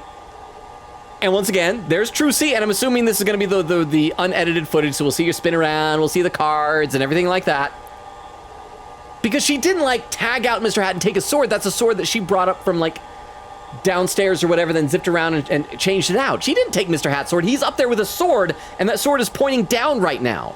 Mr. Reyes, man of mystery, pretending to be Mr. Reyes, whatever, flops out pretending to be dead. Trucy gasps and everything.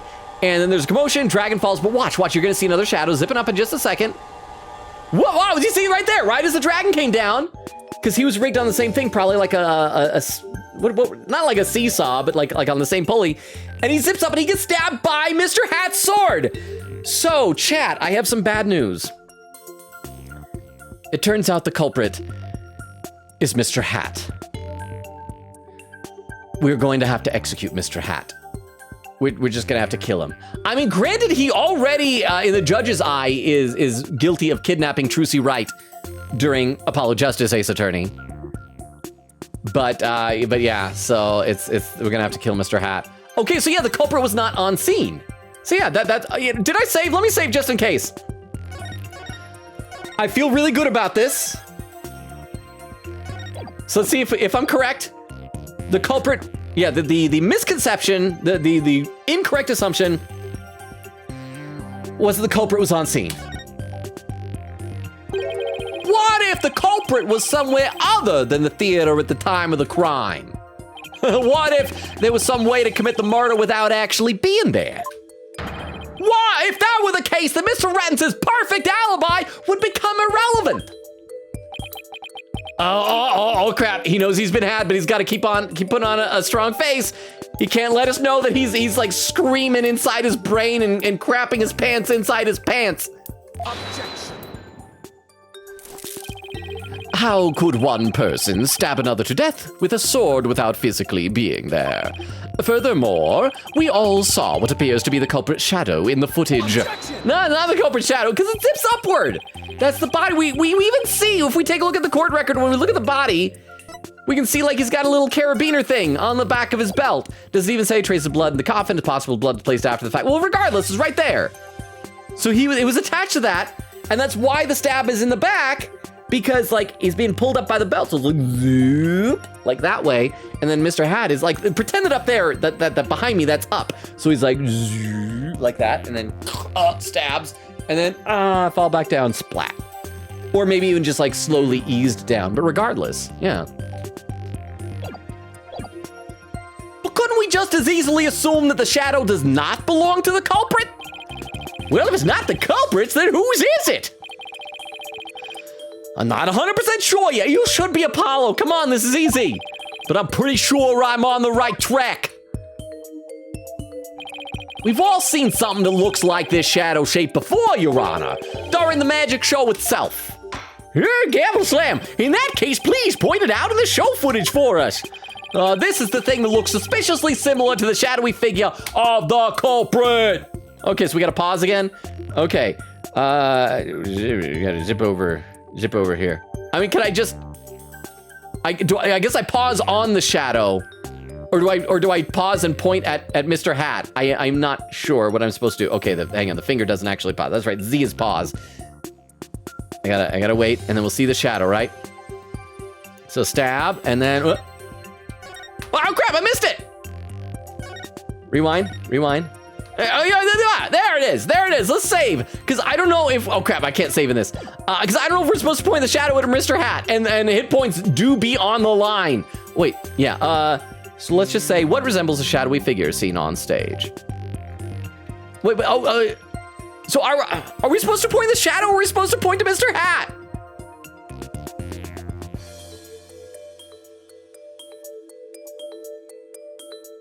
I think we're supposed to point at the shadow. Let's try it. Take that. Okay, music stopped. I think that's a good sign. There we are. Doesn't this shadow resemble the suspicious shadowy figure? Now that you mention it, it does, doesn't it? Ms. Wright, could you identify this shadow for the court? Let's see. I believe that's Mr. Hat's shadow. It's from when he was being pulled up from the stage onto the catwalk overhead by wire. Then could the shadow that's shown later in the footage be Mr. Hat too? No, that's not possible. After Mr. Hat was pulled up to the catwalk, he stayed up there, pointing his sword directly down. Just point it, just in case anything else comes up. I promised him he could do a killing if it was on accident. In other words, this second shadow was from some other figure being pulled up. Some other figure? I'm afraid you'll need to be more specific than that, Mr. Justice. Oh, he's right. We've come this far. I'll just have to figure it out from the clues I have on hand. What is the second shadow shown in the footage? All right, we'll say before we do this. It's gonna be the body. We'll show the body of Man of Mystery. Take that. If we consider what was happening on stage at the time, there's only one answer. The shadow belonged to the fake Mr. Rios. In other words, Mr. Man of Mystery. The victim? Please take a look at the prank plan script. Mr. Mystery was to pretend to be dead and then fly up into the air after that. Isn't that right, Mr. Rettins? He's still crapping his pants inside his head. That's why the hat is the butt of the fashion industry. Because if you crap your pants inside your head, you need somewhere for the mind poop to go. And right now, he's mind pooping all over the place. Indeed, and what of it? I contend that that's exactly what happened. The victim was wearing a stunt harness around his waist. It was most likely attached to a stunt wire so that he could be pulled up into the air. So you're suggesting that after pretending to be dead in the coffin, the victim flew up into the air, just as the prank script says? Exactly. We just couldn't see him go flying up because the dragon was blocking our view. And that last trick, ladies and gentlemen, is the true pièce de résistance of the culprit's murderous magic show.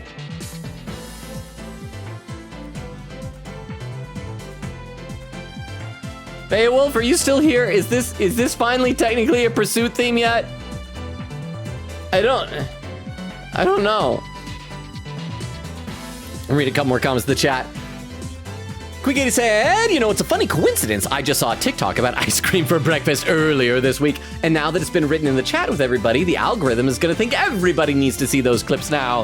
Viewer said, then maybe I'll have a real breakfast later, laughing. Magpie says, a childhood mistake, trademark, that I've learned from. It tanks your blood sugar almost immediately?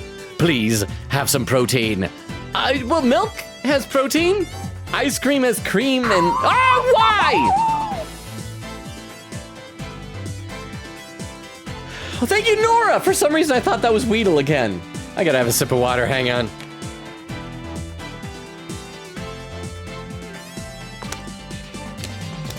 But we are on track. We are on track here. Magpie says, I started keeping candy in a low drawer in my room just in case a blood sugar crashes, and it saved my bacon once. Okay, you know what that reminds me of, Magpie? So there was one time, like shortly after high school, I was sharing an apartment with like 3 other guys because we were just like roommates and the same apartment. And one of the 4 of us, this guy, he had, why am I spacing on? Diabetes. There we go. I was about to say he had insulin, but like, no, that's medicine. He had diabetes, okay? And I know there's different types of diabetes, and I can never keep track of what, like, which kind means what and what high, you know, insulin, low insulin, what all that means. But I just know that he would be constantly trying to increase his blood sugar. Like, it would be constantly dipping down. Like, there'd be times I get back to the apartment and he'd be in there literally with like a jar of grape jelly or jam or something, just like spoon feeding himself grape jelly. And be like, what are you doing? He's like, low blood sugar. And so there's one night that I guess in the middle of the night, he woke up and his blood sugar was so low, he was in risk of going into, I don't know, what's the thing that you do that you risk of dying with diabetes? Like anaphylactic shock, or is that with allergies? I don't know. But he apparently was like just staggering around. And fortunately, one of the other 3 of us, I can't remember who, had bought some Krispy Kreme donuts and stuffed the like half of the dozen into like the one of the bedroom's closets. And he like staggers over to that closet, rips it open, and just like gorges himself on Krispy Kreme donuts to stay alive. So, if you need to save your bacon, keep Krispy Kremes in the closet. Weedle says, hey, oh here, now Weedle gives the introduction. Hey there, puppy kicker stink, not eating kittens. And punching Fun Dip, he's a huge nerd. Well, Weedle, I for one think it's a good thing that I'm not punching kittens. I'm just saying. Magpie says, I really like Retten's animations in this phase. He goes from I hate this man so much to, okay, you're a D-bag, but you're interesting. Weekend said, thank you, Twitch, for your message failed to send. I just wanted to talk about candy. Was it a message to post in the chat or like a DM to your, no, because you guys' spoiler chat's on Discord, right? Magpie says, I will listen to you talk about candy. Quick said, I just want to find candy sticks in my area. They're so good to eat. Are we talking about like the sugar ones that are like Fun Dip, like those type of candy sticks? Okay. Let me breathe for a second.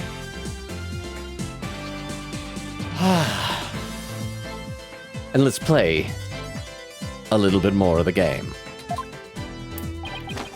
Oh, he's sweating. He's sweating. We don't even need to use Apollo Justice's Jangling Jewels superpower. Don't tell me you've got it all figured out. Yes, I think so.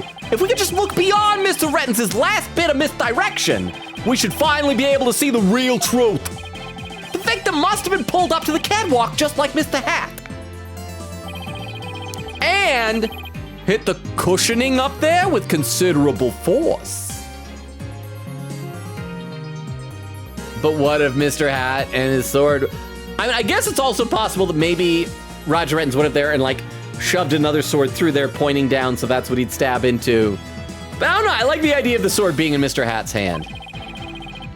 I just had to figure out what else happened up there at that time. Are you ready to elaborate, Mr. Justice? Yes, Your Honor, I'm ready. In that case, please answer me this. Why did the culprit make the victim fly up into the air like that? To falsify an alibi, to murder him, to hide the body. It was to murder him. I will save, just in case I'm being a dummy, but it's to murder him. To murder him. Just why did the culprit have the victim fly up after he appeared in the coffin? And how did the victim actually die? Oh, when he was only pretending to be dead in the coffin. If we can figure out how these two questions relate, the answer should become clear.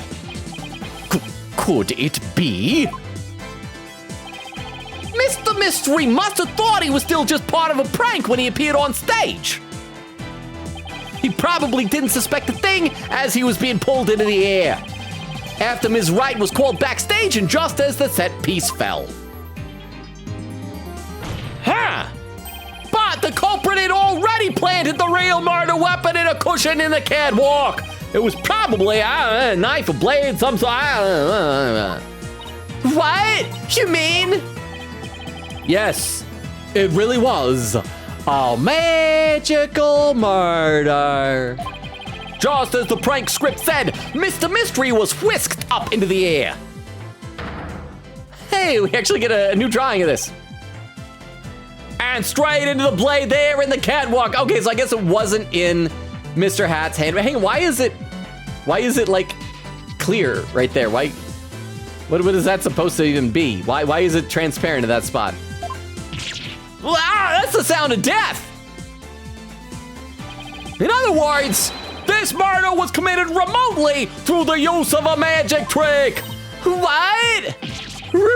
Remotely? Using this method, it wouldn't matter where Mr. Rettens was at the time of death.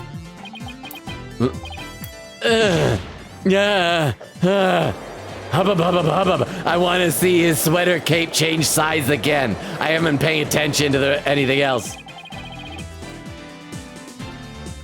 But how exactly does it work, Mr. Justice? Oh, it's in 3D. Look at that. This must have been so cool on the 3DS. Let me read a couple more comments in the chat because I know I'm so far behind. Let's see, Magpie says, which kind of candy sticks? Like pixie sticks? Like rock candy sticks? Like those swirly sucker sticks that I keep forgetting exist? I love that they animate the fire reflections in Rettens' glass. I know when he's like holding the fire, it's so cool. Quick80 said, the ones that look like you could smoke them. Magpie says, like candy canes without the cane? And Magpie says, and presumably not minty. It says, ooh, candy sticks like the cigarette-looking ones. Good luck, those are hard to find in existence anywhere. There's one place nearby that I know of, a candy store that sells all sorts of old-timey candy like that. I bet it has those type of candy sticks. Magpie says, honestly, I thought the type of candy had a different name, but no. Quick80 said, for real, I can only find them at the big fancy candy stores far away, but the day I find them at local, I will buy several. And this, fellas, is why Apollo equals Logan makes sense. Why? Wait, why? Why does it make sense? I feel like I get things a little faster than him. Magpie says, weirdly, I found retro gum at the craft store. I'm a weirdo who loves the clove and licorice flavored gum. Says separate flavors, not at the same time. Okay, I'm gonna stop thinking about licorice flavored gum. Quick80 said, I'm so glad Twitch buffered long enough for me to miss whatever joke Logan just said.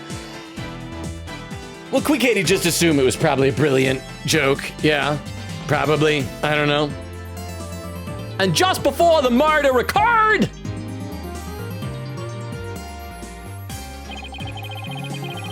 the dragon set piece was up at the catwalk. And Mr. Man of Mystery, I love how blocky it is for no reason.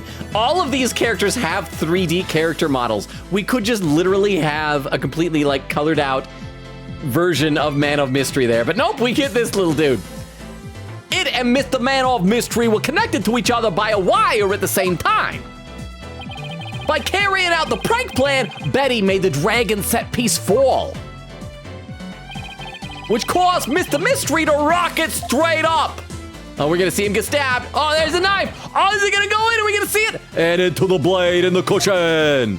Oh, it stopped before little red man died.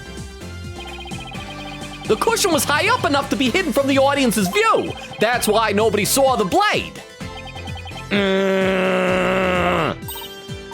Then that big gash in Mr. Hat's cape?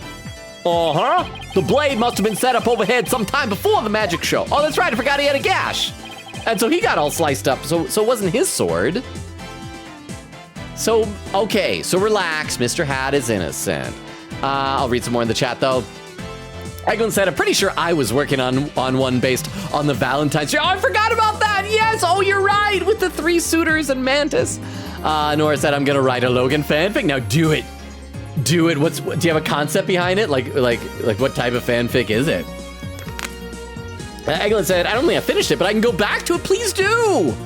Vera said, nah, it went down once and it's back now. Says, well, people read it eventually. AO3, Logan. Vera says, laughing. Crystal says, Nora says, oh, right. Unlurk, welcome back. Nora says, no, Logan. Vera said, I'm not gonna try. Nora says, he's a little tired. Crystal said, oh, that was read by TTS. And Magpie says, I stopped paying attention for a few minutes. How did AO3 come up? What happened to AO3? It came because somebody was recommending as a possible, like, high points value redeem being me read some, like, fanfic on stream, and I was saying, oh yeah, it could be somewhere maybe somebody picks a category at random on AO3, but I had thought that like AO3 had shut down or something. But I guess it's back up from whenever I had heard that. I don't really read fanfic, to be totally honest, which is interesting because I have actually written a fanfic comic one time about Transformers, but I don't think that's anything you guys would ever be interested in reading. Mr. Hat must have been slashed by a tool when he was pulled up to the cushion. Ah, it's Betty! I'm Betty, not Betty! I can't believe it! I had no idea! Oh, she must feel awful because yeah, I heard, like, activating it to go up there killed him, but she didn't know! Oh, but wow, she's gotta feel awful. I wanna give Betty a hug. I know she's evil, but I wanna give her a hug. I was told that Trucy would freak out if I made the set piece fall.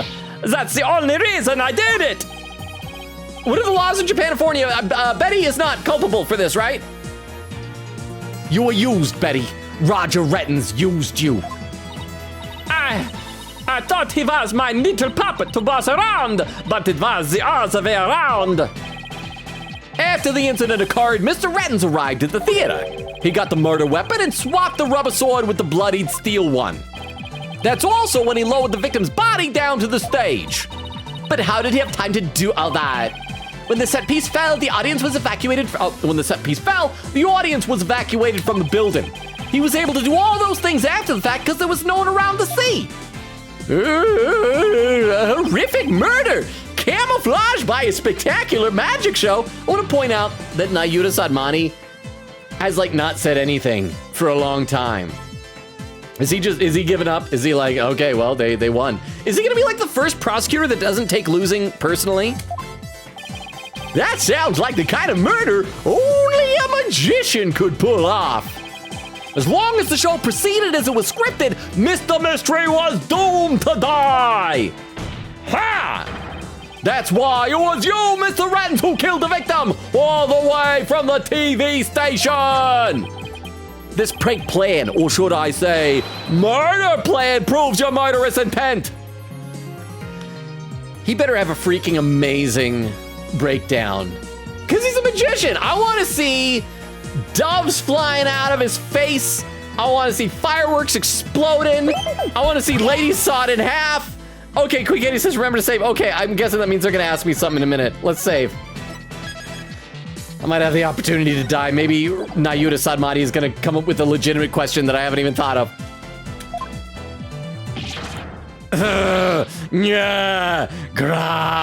Grammary. What? Is he just gonna like politely concede that he lost?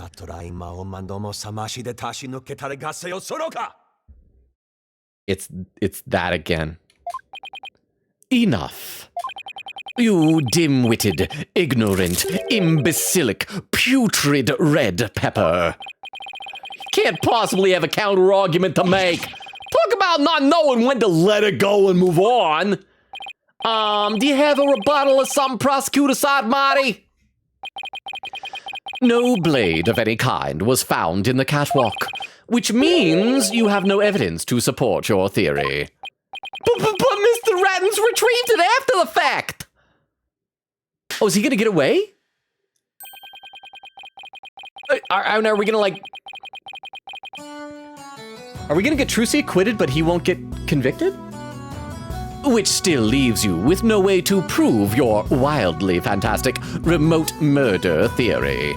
Well, I mean, can you just arrest him anyway, and his defense attorney won't be able to prove he didn't do it, since that's how we work in Japanifornia, apparently?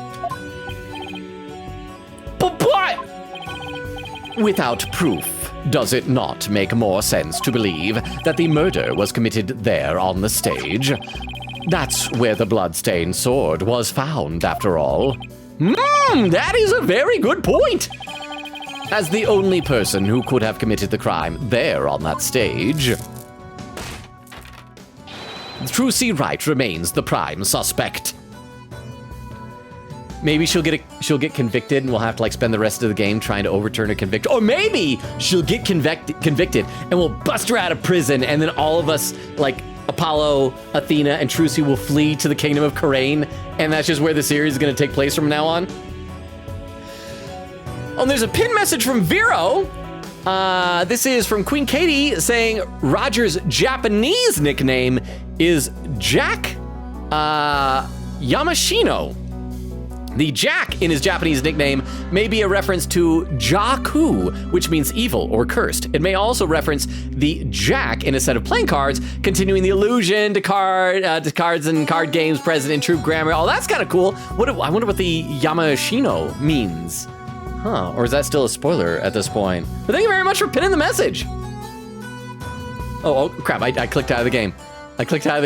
I sometimes forget that my stream is not the game.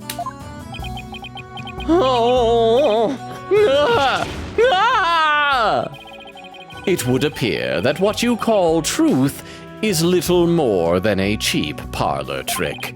In the end, you have done nothing to prove the accused's innocence. It is time at last to let it go and move on. Oh, yeah. Oh, I was not worried for a moment. Are you seeing this, Magnifique Gramarye? My magic is exacting punishment on your granddaughter. How is him saying stuff like that not basically a confession? The Gramarye name is done for. Apollo! We need to hit them with a decisive piece of evidence here. I know, that's just what I was thinking. Mr. Justice, do you or don't you have anything to prove that the witness committed this remote murder you proposed? Of course I do, Your Honor! This entire incident was carried out exactly according to the script. Right, so theoretically there should be no evidence for us to find or use. Was there anything else that was in the prank script? Let's reread it here. Mr. Reyes' body will appear in the supposedly empty coffin, which should cause a big ruckus. After capturing a bit of Trucy's reaction on film, Mr. Reyes will come back to life, laughing and flying up into the air, causing another round of surprise. Nope, there's nothing else. Okay, nope, she's gonna get convicted. So theoretically, there should be no evidence for us to find or use, which means our best bet is to see if something unscripted happened. There's gotta be something Rettens couldn't have foreseen. Once I find it, that's how I'll expose his murderous trick. Get ready, Mr. Rettens, because I'm about to reveal the secret to your magic. Did we ever find out if Bonnie's mistake of putting Mr. Hat on the wrong side of the coffin, was that a real mistake or was that part of the scripted prank? Because maybe Mr. Hat being on the wrong side was unscripted? Get ready, Mr. Rettens, because I'm about to reveal the secret of your magic. Huh? There are no tricks or gimmicks here, just some good old-fashioned logic. In my brain. Oh, and there's another pin message. Hang on, a pin message from Vera. I'm assuming this is the rest of the name fact from Queen Katie.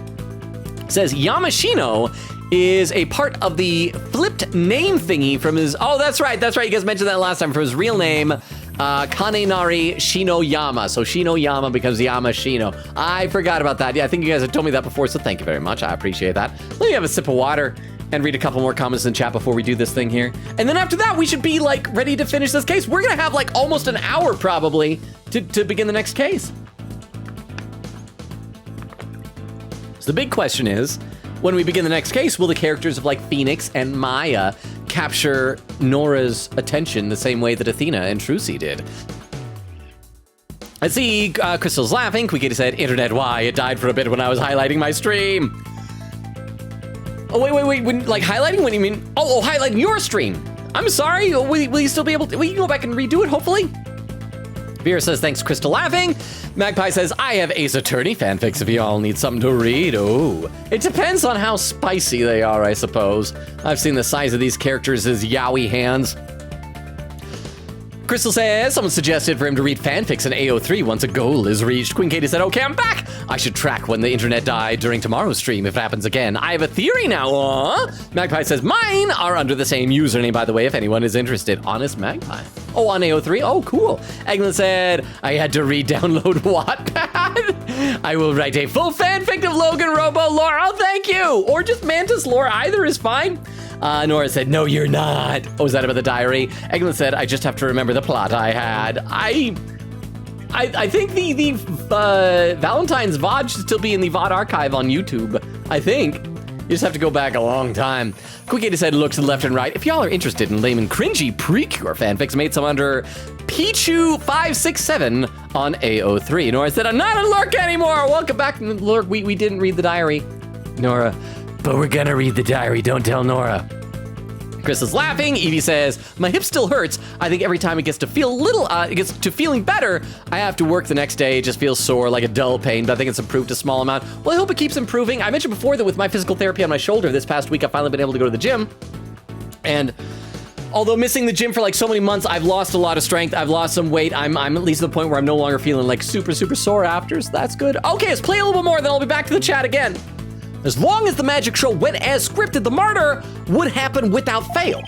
Everything in the case was carefully planned so that no evidence would be left behind. Still, one thing happened that definitely wasn't in the plan.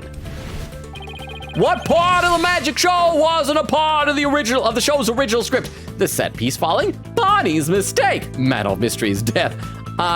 It's Bonnie's mistake. So that actually was a mistake. For some reason, I think I just assumed that was intentional and that was like part of setting up the prank that they needed her on that side for some reason. But okay, so Bonnie's mistake. Hey! We're going so fast! It's like traveling at light speed. Bonnie made a mistake during Trucy's escape trick. What mistake did Bonnie make during the magic trick? Stage lift preparation, Mr. Hat. Her life choices.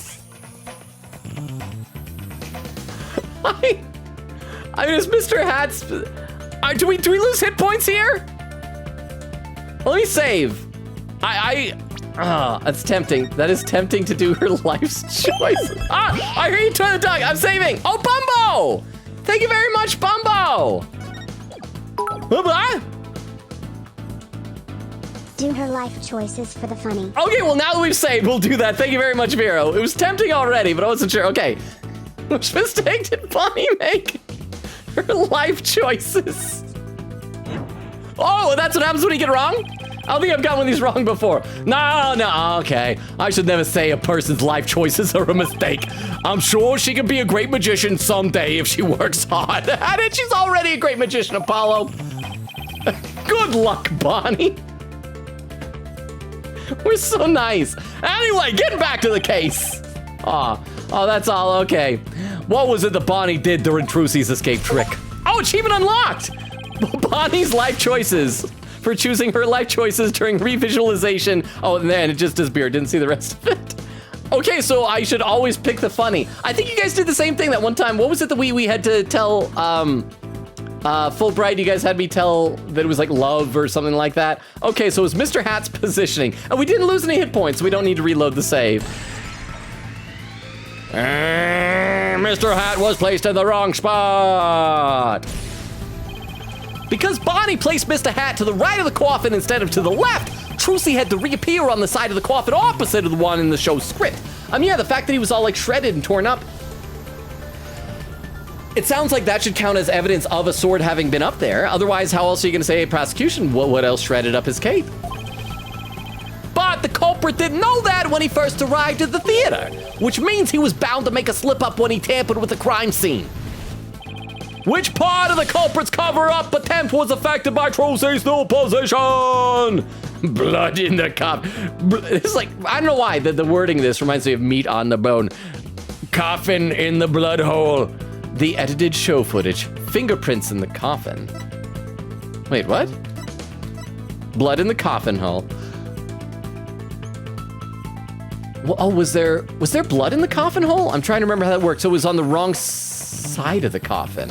Was that what it was? Hang on. What was that? Was that on the fingerprint analysis? In addition to prints from Betty and victim, Betty's fingerprints found on top. Prints on the coffin lid, prints on the side panels, prints on the top panel. Mr. Reyes's palm prints are reversed, see image. But yeah, where was the blood? Which piece of evidence was that about the blood in the coffin? I don't remember that. Autopsy report, contract, Trucy's statement. Trucy, blah, blah, blah. There's that clipboard. Yeah, well, where was the blood in the coffin hole? I guess the coffin hole? Victim's real name, his blood is on the murder weapon. Because that would have changed. I mean, it didn't affect the show footage because the cameraman just followed Trucy.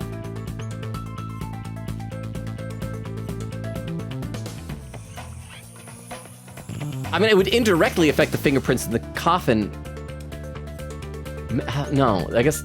Let's just say blood in the coffin hole. I'm a little bit stumped, actually. So let's say blood in the coffin hole. Okay. Because, yeah, it'd be on the wrong side. Blood was on the wrong side of the coffin, too. I forgot about that. Thinking Trucy had appeared on the left, the culprit must have put the blood on the left hole, but the blood was eventually discovered on the right hole during the police investigation. Oh, because he came back later and he rotated it around, and that's why the fingerprints were reversed. If the killer had originally put the blood on the left side, that means he must have tampered with the scene again afterwards to make it line up with the facts. To make the crime scene consistent with the facts, the culprit must have dropped the set piece, wiped out the fingerprints, swiped the coffin sides. Oh, we got this. The culprit swapped the coffin sides. That's right. The left and right panels of the coffin are interchangeable. By the way, as you all are enjoying this wonderful moment of intense light mode, I'm just going to slow things down a little bit. I'm gonna give your eyes a bit of a suntan right here as we read a comment or two in the chat. Katie said, here's a random balloon story. Is this going to be like explain why you had a fear of it? It said, I once went to a Dollar General, which for Valentine's Day, half of the ceiling was covered in heart balloons. Oh, so you already had the fear. The anxiety I had seeing that and still having to find and buy things. I was ducking under so many.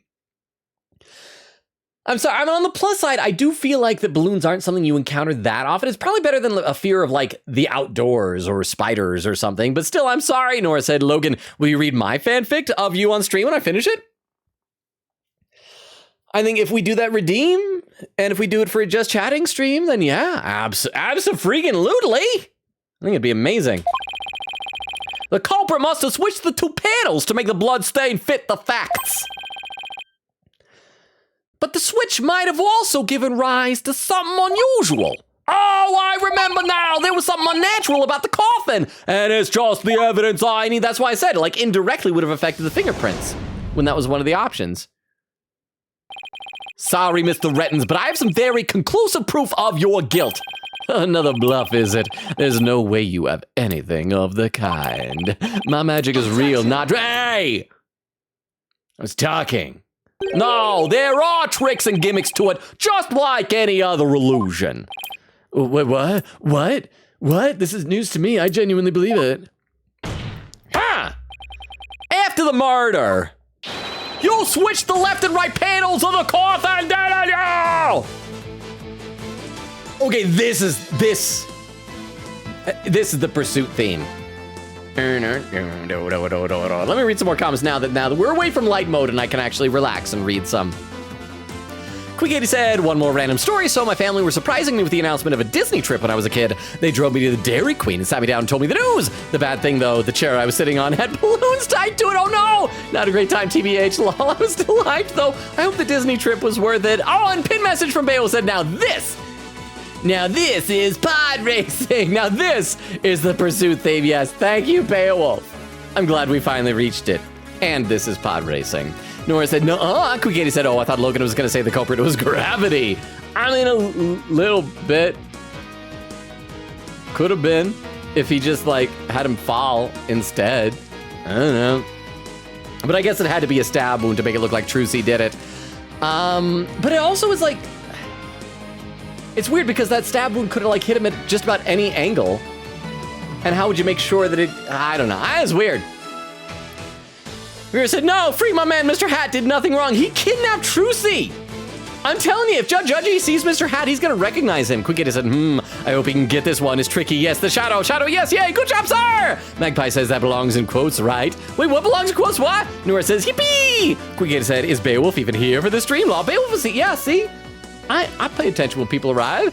Vera said, nope. Quick Katie says, lol. Quick Katie says, 1:26:47. So I am only 20 minutes behind. That's pretty good. It's better than last stream. Widow says, always think it me. That is rude. Well, you do seem to like doing the Tomcat, Weedle. Quick said, we're so close, guys. We might get it this stream.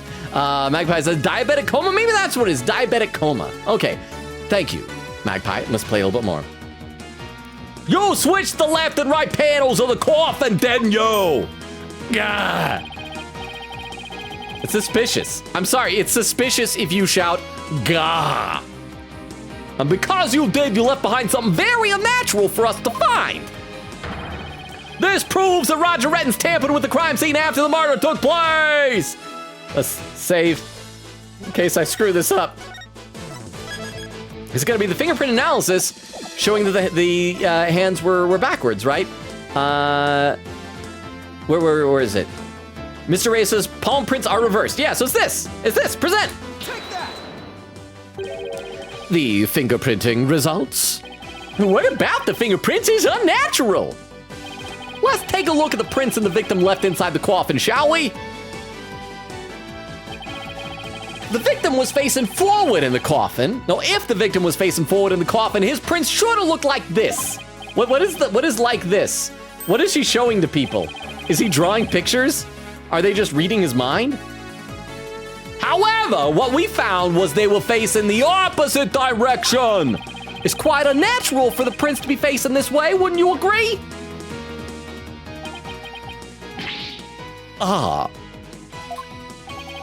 It is strange, isn't it? But how did they get this way? They got this way because the culprit thought the magic show had gone according to script. The culprit thought Mr. Hat would be on the left side of the coffin. And Ms. Wright would also pop up to the left side of the coffin as per the show script. He then assumed she had thrust the sword into the hole on the left side of the coffin. That's why he put blood in the left hole when he was trying to cover up his crime. But sometime after leaving the bloodstain, the culprit must have realized his mistake. He found out that due to Bonnie's mistake, Mr. Hat was to the right of the coffin. And that despite the script, Ms. Wright had thrust the sword into the hole on the right. In short, the hole with the blood in it was on the side opposite the one that Trucy used. To make the blood's location fit the facts, he had to tamper with the evidence yet again.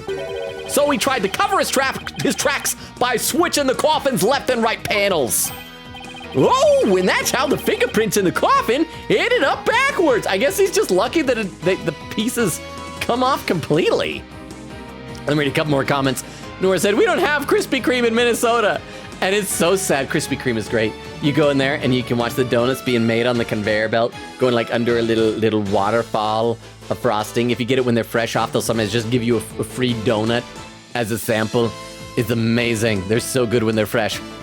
Like, I don't know, if any of you, I hope you guys, those who do have access to Krispy Kreme, have gone and had them when they're fresh. Because when they're like old, like a few hours old. They're still good, but you got to get them fresh off the assembly line. It's a completely different experience.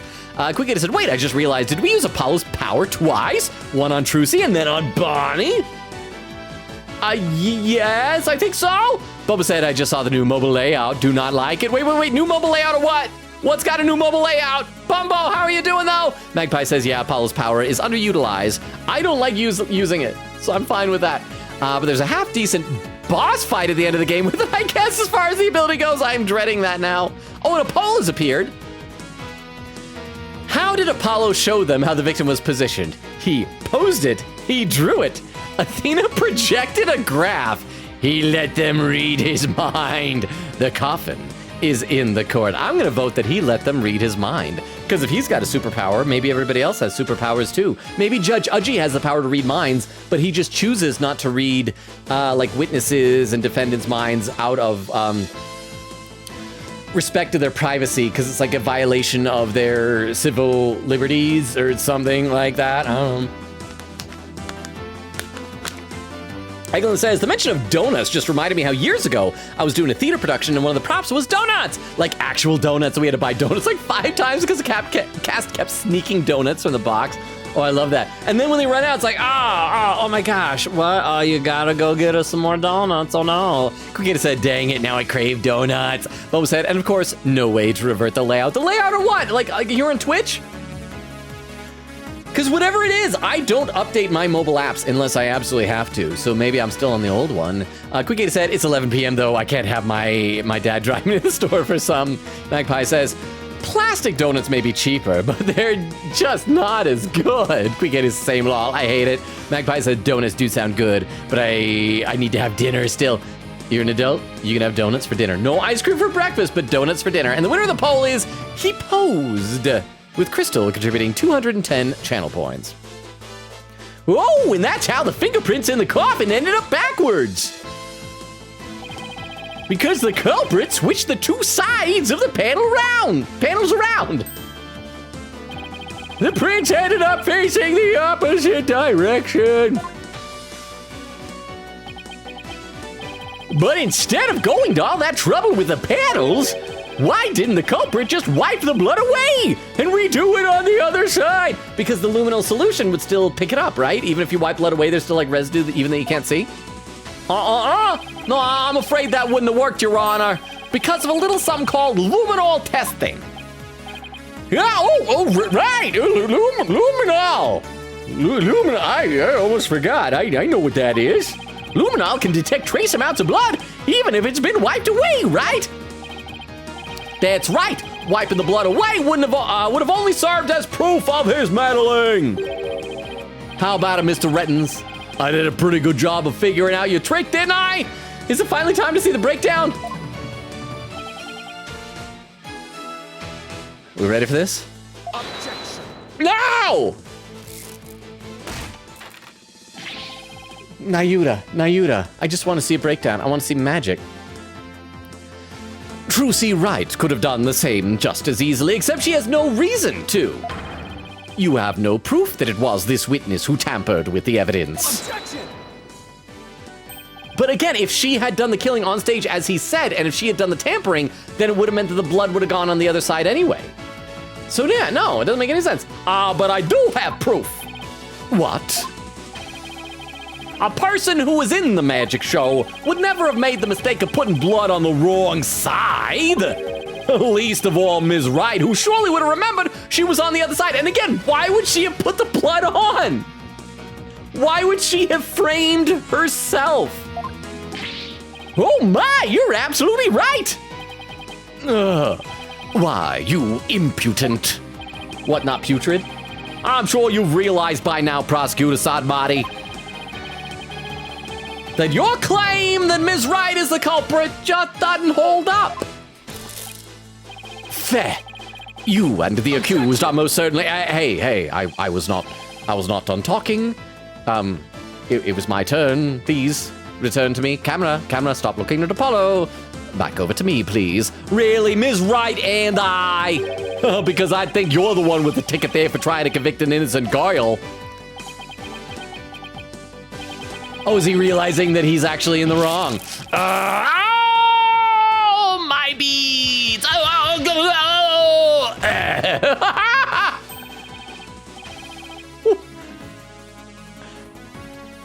We get a full-on prosecutor breakdown. That was fantastic. Prosecutor Sad Body, are you all right? No, he's dead. Yeah, we're just moving on. We have no concern for his health or well-being. As for the true culprit, I mean, even if those beads didn't hurt, you saw the way he flipped up and fell down. He may have hit his head. He was probably concussed. He is back there having a seizure. TTS does your breakdown, I guess. I guess. I hope we still get one for the magician, because it was really cool in the last game how elaborate the breakdowns were, especially since everything was modeled in 3D. Like in the pirate case, that one was so cool. But thank you for the TTS, Crystal. He is someone who knew how the show was supposed to go, but didn't actually see it. And someone who had the chance to tamper with a crime scene after the incident. I'm the only person who fits. I'd like to think that while he's talking, the judge, the bailiff, Athena, everybody has rushed over to Sadmati to make sure he's okay. They're administering medical attention. And Apollo is just continuing on talking to an audience of none. Oh, and a poll! Why does Judge act clueless all the time? The options are, it was improv all along, and 2, his memory is bad, 3, so lawyers can feel smart, 4, he's not paying attention, 5, he's texting in secret. I would do texting in secret, but I don't know if he knows how to text. I think he'd be very confused by that, but I like that. I like that a lot. I'm the only person who fits the bill! Is you, Roger Reddens! Glamory! All of the secrets of your tricks have been revealed. Huh? And with no tricks left, I'm afraid your show's been canceled permanently. 3D finger pointing. Poke. All right, here comes a breakdown. It's got to be now, right? Yeah. All of my secrets have been revealed, you say? Oh, yep, something's happening. Don't make me laugh, boy. Mine is true, real magic. There are no secrets to reveal. Behold, ladies and gentlemen, the true power of the great Mr. Reyes. Witness a magic far greater than Troop Gramarys. Burn. That was a bad mother. Grumble. I like Valid even though he's in jail. Fall to my furious flames. The great Mr. Reyes will bring an end to you all. And now for the final heir to the Grammary name. Right here, right now, you too shall be. No, this isn't right. Why did I prepare blood on my own mask? Oh, what? No, I didn't do anything wrong. No, it's not my fault. I'm not the one to blame. I'm the victim here. No. What? Stop. No. Curse you, Grammary!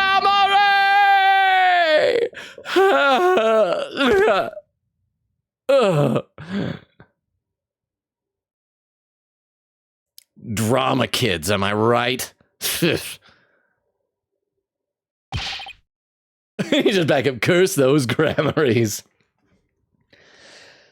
That was quite the breakdown. Oh, and the poll is done, and he's not paying attention one, with 76% of the vote. Nora contributing 190 channel points. Huh? I mean, Apollo is technically a Grammary too, so he did lose to 1 in the end. TTSI Oh, that is how true. detailed his expressions are in that breakdown. What a freaking theater kid. Exactly, what a freaking theater kid. Thank you both for the TTSs. Vero, thank you so much for the 10 bits. Crystal, thank you very much for that VIP TTS as well. I don't know, why he prepared his own mask. Not only did he, accidentally switch the mask and say, okay, he's got hidden away in a pocket a whole bunch of masks. He pulled out the wrong one, whatever. Why did he have a version of the Mr. Reyes mask with blood splatter on it? I mean, in the reality of this universe, that is something he owned and was carrying with him. My gosh. I still love this case. This has been a really fun case. Curse those Grammarys. It's all because of them. Even now they wound me. Curse them all to the abyss! Do you really hate us that much? I'm guessing that's Tracy. Do you really hate us that much? Look at me. Look at me. I'm adorable. I'm a little scamp. I mean, like, seriously, I was 4 years old at the time. You hate a 4-year-old in your mind. Does your hatred run that deep? Deep enough to kill an innocent man? No, he wasn't innocent. Like, seriously, I told you he was like my protege, he was a magician, but he had committed many horrible, horrible crimes. I won't mention them because they are upsetting to hear about. I chose a very bad person to kill. Like, really, I'm the hero here. Not all heroes wear capes. Some wear really long scarves around their shoulders. What's that? Oh, your face. Oh, is that? Oh, that's Jay! Jay Hutch VA!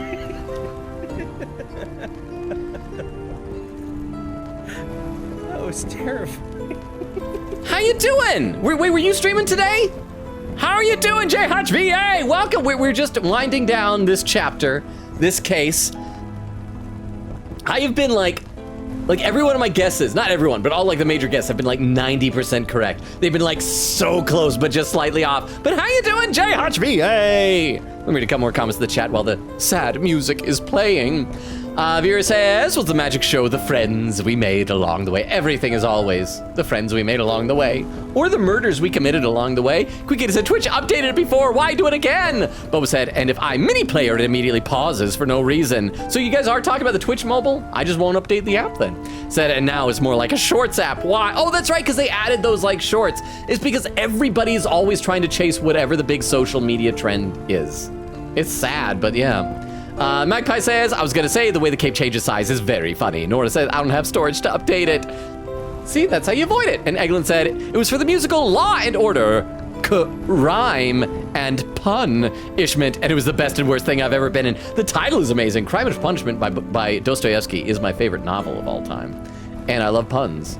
So that sounds amazing. I've never seen an episode of Law and Order though. Bubba says, sorry for just complaining upon getting it. How are y'all doing? All right, how are you doing, Bumbo? Eglin says, I distinctly remember being Bo Peep in that musical and doing the Mekon voice the whole time. Crystal says, Apollo equals Logan because, quote, do you have a brother, Mr. Rents? Oh, that whole thing, it's like, no, brothers. Crystal laughing, because he thought it was twins. We were on the same page. Let's read one more comment, then we'll get back in the game.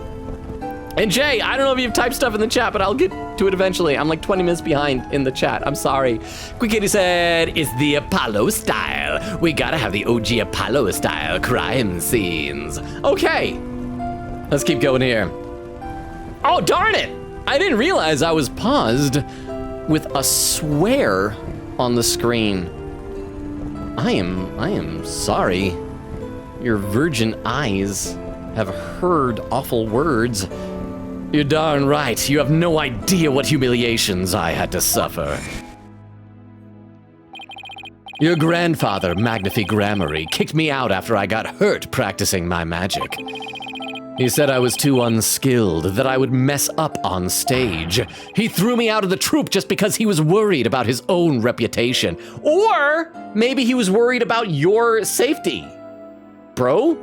You got a huge scar on your arm. Oh, and there's a pin message. The Mr. Reyes mask appearing twice during Rettins's breakdown event could represent Rettins himself as the person posing as him, man of mystery, who helped him carry out his plan to frame True See Right. Well, no, I mean, I get that. I get like what it represents, but that literally happened. It's like it physically, like it had great symbolic significance, but it literally happened. It was so weird. But it's fun, so we can just ignore it. There's a lot of weird stuff that happens in this universe. And thank you for the pin message there. Since I was but a child, it was always my dream to become a great magician. But that Magnifi, he took it all from me. But that's no excuse. Like I said, I was 4 years old at the time. There's no reason to do something so evil. Magic is supposed to make people happy, Not used as a means for murder. Pout out. No. Trucy Wright doesn't like murder. What's the big deal?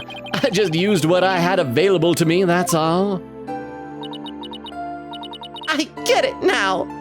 You're a sociopath. That attitude toward magic is why my grandfather kicked you out. You don't deserve to call yourself a magician!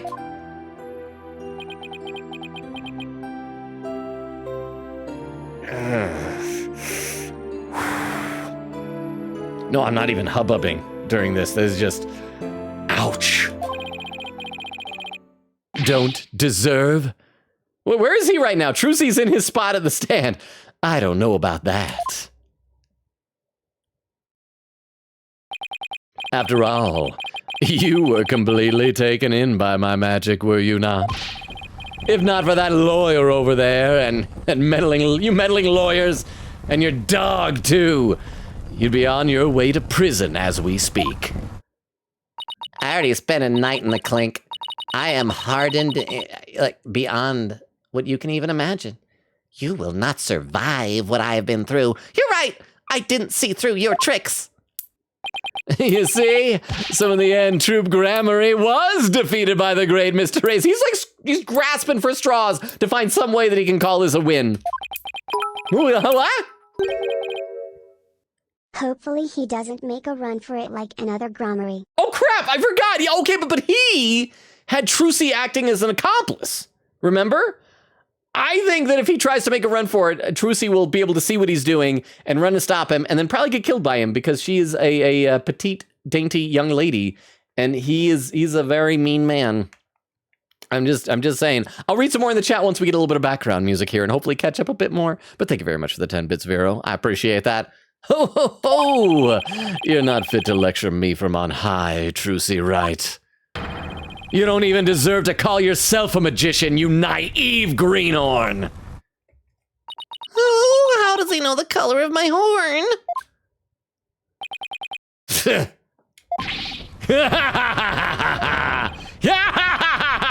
Take that, Grammar! Oh, you lose somehow in this situation.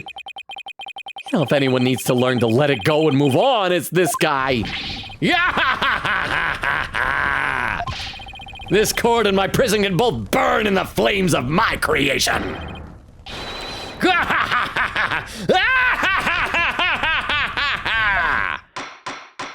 Next time you're gonna laugh like a maniac, have a sprite that reflects it. Bailiff, take Mr. Reddens away and bring a fire extinguisher just to be safe. We did it. And holy cow, we're past the 2-hour mark. I thought we would have finished this case a lot sooner than that.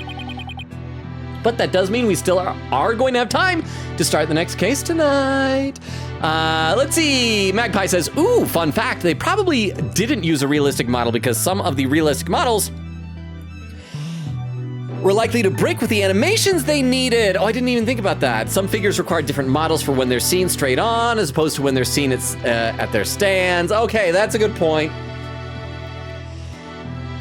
I hadn't really thought about that, but no, that does make sense. As a simplified figure with those mannequins, A, has a very particular aesthetic that matches the blocky concept view, and B, is less obvious when it breaks or has weird animations. That you're correct, Magpie. That does make perfect sense. Will says, I'm sorry. What made you made a what fanfic? I made a Transformers comic. I didn't draw it. I wrote the script and an artist drew it.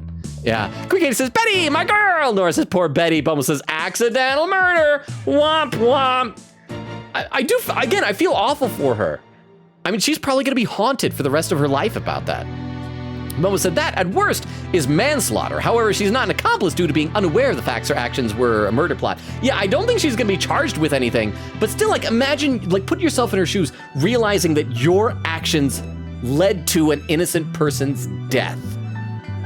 It's like flipping a switch, like a light switch to turn on the lights, and not knowing that switch, like, detonated a bomb in the house next door and blew up and killed somebody. And you'd be like, you didn't know that, but you're still the one who flipped that switch, and you'd probably feel awful, right? Vera said, he's sleeping on the job, I feel. Says, I'm so excited for the breakdown. That was a nice breakdown. It was nice. Nora said, he snapped, bruh. Bubba said, it could have easily been moved. Nora says, bruh. Quickita said, forgot the name fact, BRB copy pasting. Vera said, send it, I'll TTS it or pin it.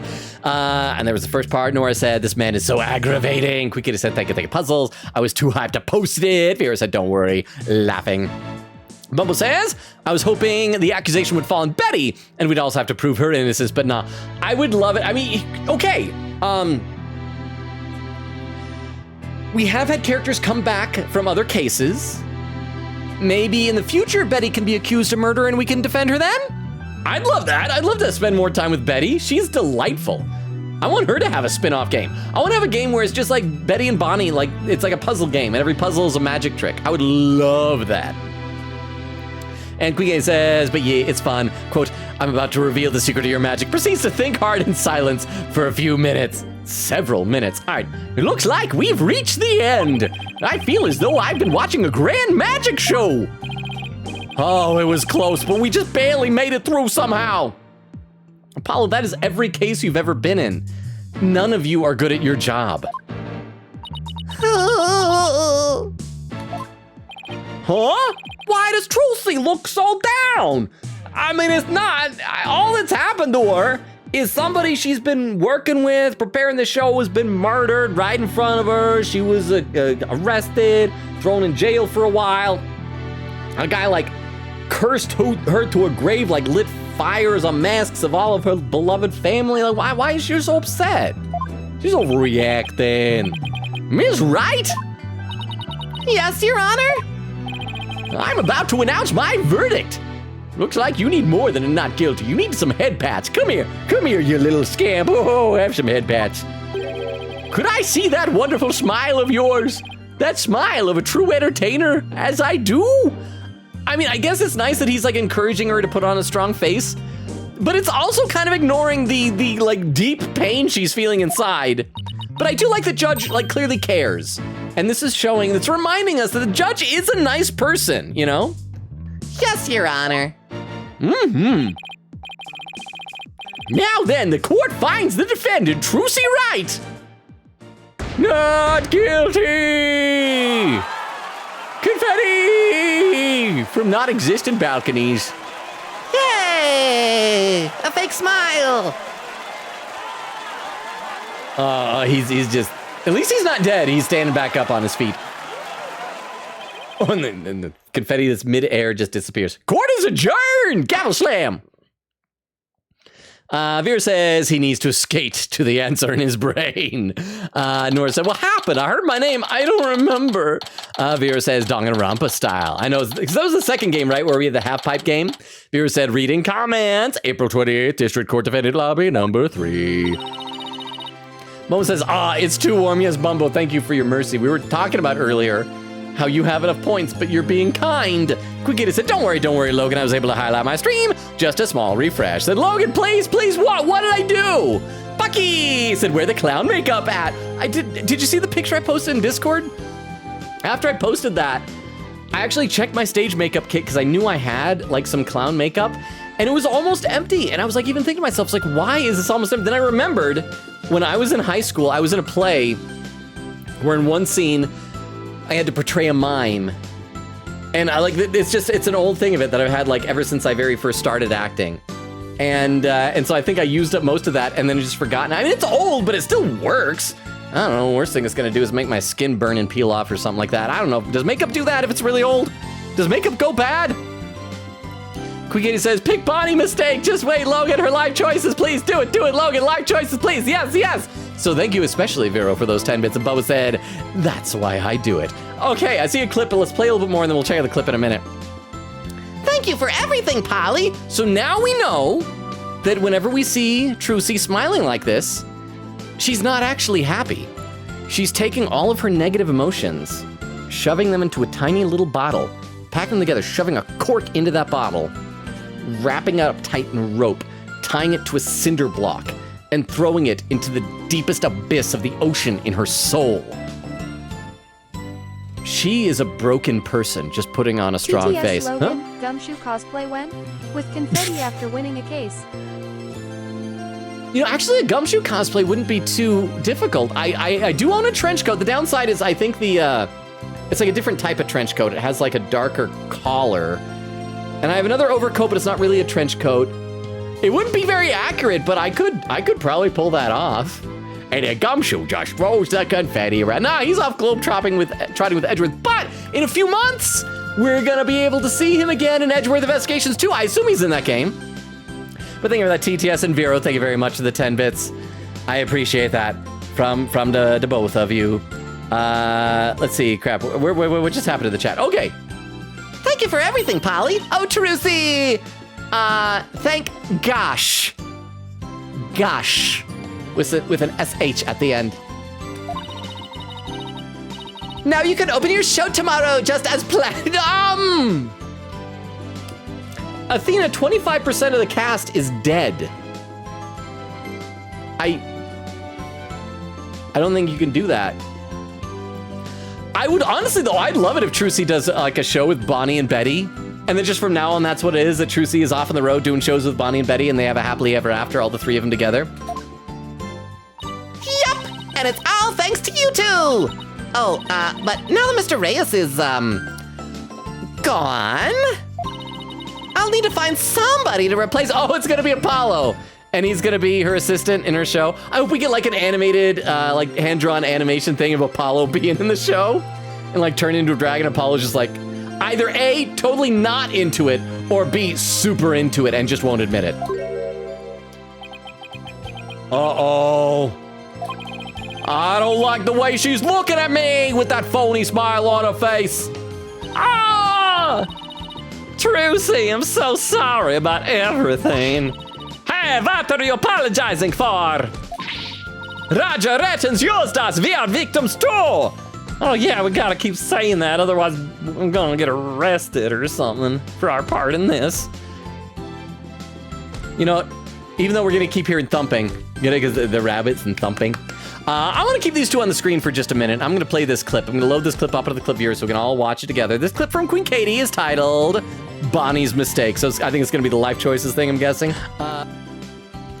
So let me pop this up and let's watch this, just knowing that Bonnie and Betty are delighting us in the background. Picked the wrong career? Does that mean you regret ever choosing to become a magician? That your entire life has been a waste up until this point? Years. Oh, that's the old one! Are gone forever. Lost into Oh, I the forgot. ether. We already Your did life question is her a life failure choices. Completely. Is that why you're performing your job with such a forced smile on your face? Holy cow, I forgot about that. Your true feelings of regret. What? Yeah, because down here it says this was 18 days ago. Oh my gosh. Tisk tisk, you picked the wrong career. Well, yeah. Sorry, that was TTS in the clip. Once, and you're done forever. Thank you for the TTS. I had appreciate completely it. forgotten about you this. made a mistake in your choice of a career. How can you even say that to me? I became a magician because I looked up to Trucy and wanted to be like her.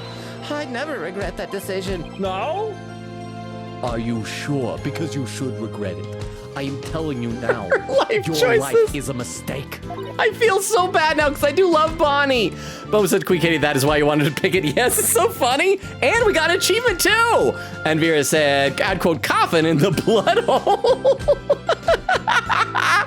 Okay, and here's another clip from Queen Katie. It says, Bonnie's Mistake V2. This is the second version. This will be the new one.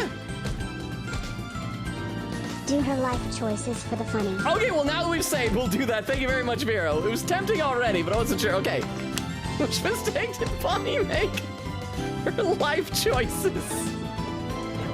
Oh, that's what happens when you get it wrong?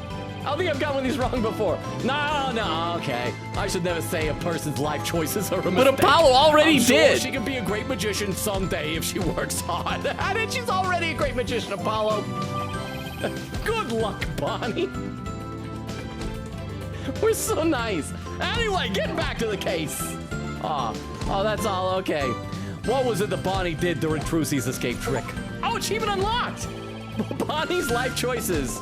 For choosing her life choices during revisualization. Oh, and then it just disappeared. Didn't see the rest. I kind of wish the achievements would appear on stream, but I'm actually not sure how to do that. Thank you very much for those clips. If you're lurking, we will get back to the game in a minute. I'm just going to read a few more in the chat. Vera says, my eyes! Eglin said, it's like staring directly into the sun. Bo said, nah, my hand is getting it, not my eyes. Oh, were you blocking it like that? Quick said, my fear is mainly because of the popping sound it makes negative points if it's close to me. Plus, static is not a good thing to have near my hearing processor. That makes sense. Vero said is brighter than Logan's haunting blue eyes. Vero, there they are. My haunting blue eyes. Quick said 2 things left, Logan. Nora said the music is a bop. Bayo said now this is pod racing. Quick said, Bayo, yay, how long were you lurking? Bayo said, had a long ADHD moment, not gonna lie. Well, I appreciate you being here, even with ADHD moments. Quick said, loud mood. I think if I had ADHD, unsure, but big mood. Mood squared, says Bumbo. Nora says, mood cubed. Quick said, Logan, you're done with the trial now. Congrats! And Vera adds, quote, it's suspicious. I'm sorry, but it's suspicious if you yell, gah. Well, it's true. And Eglin does quote number 37. Stay away, horse. And Queen Kate is quote number 11. Let's save Princess Byakuya and his nipples. Nora does quote number 66. The neck is the mightiest of all fingers. Nora said this is crazy. I've been to Krispy Kreme before. They don't have it. Here. It's sad. It's such a good place. Vera says, Paul. Magpie says, I'm gonna be honest. Krispy Kreme donuts are kind of gross. I love donuts, just like Krispy Kremes. I don't know what it is. Here's the thing. They taste very different than regular donuts. And so if they're not your thing, it's totally understandable. But like, I would never say like replace all donuts with Krispy Kreme because it's so different. I still love regular donuts, but it is very different. So that is perfectly acceptable. Frowning face from Nora. Vera said there's a bad aftertaste. I get it. Nora says, how dare you? Magpie says, it's like Panda Express. It just leaves a taste and the whole body feeling. That's how I feel like when I eat too much McDonald's.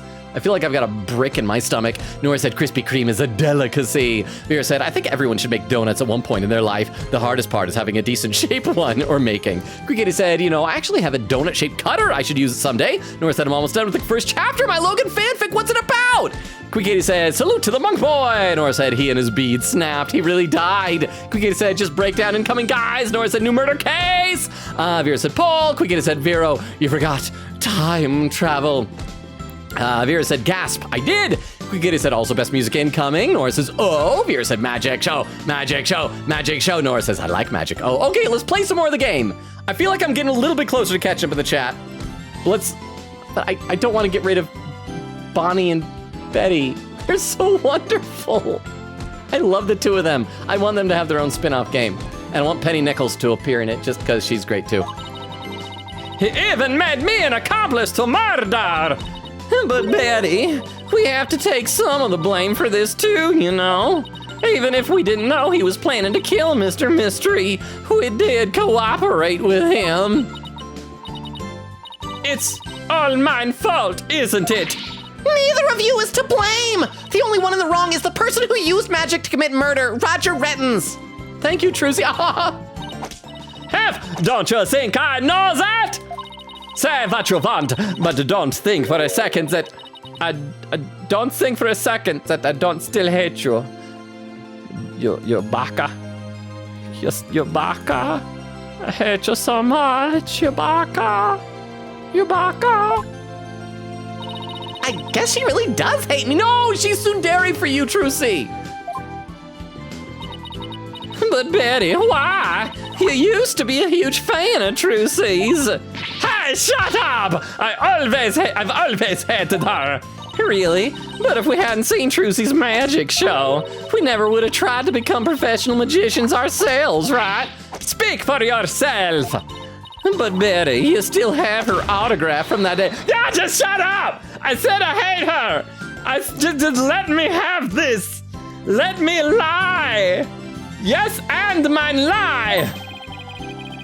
She acting that way this whole time because she secretly loves Trucy?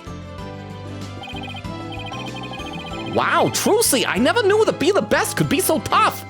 Being the best, like no one ever was. To cast them is my real test, because cast spells. Come on, Bonnie, we're leaving. We have to get ready for tomorrow's show. Hey, you're really excited about performing with Trucy again, aren't you? That's not true, so zip it, Tommy. I love them. I'm gonna miss them so much. Polly?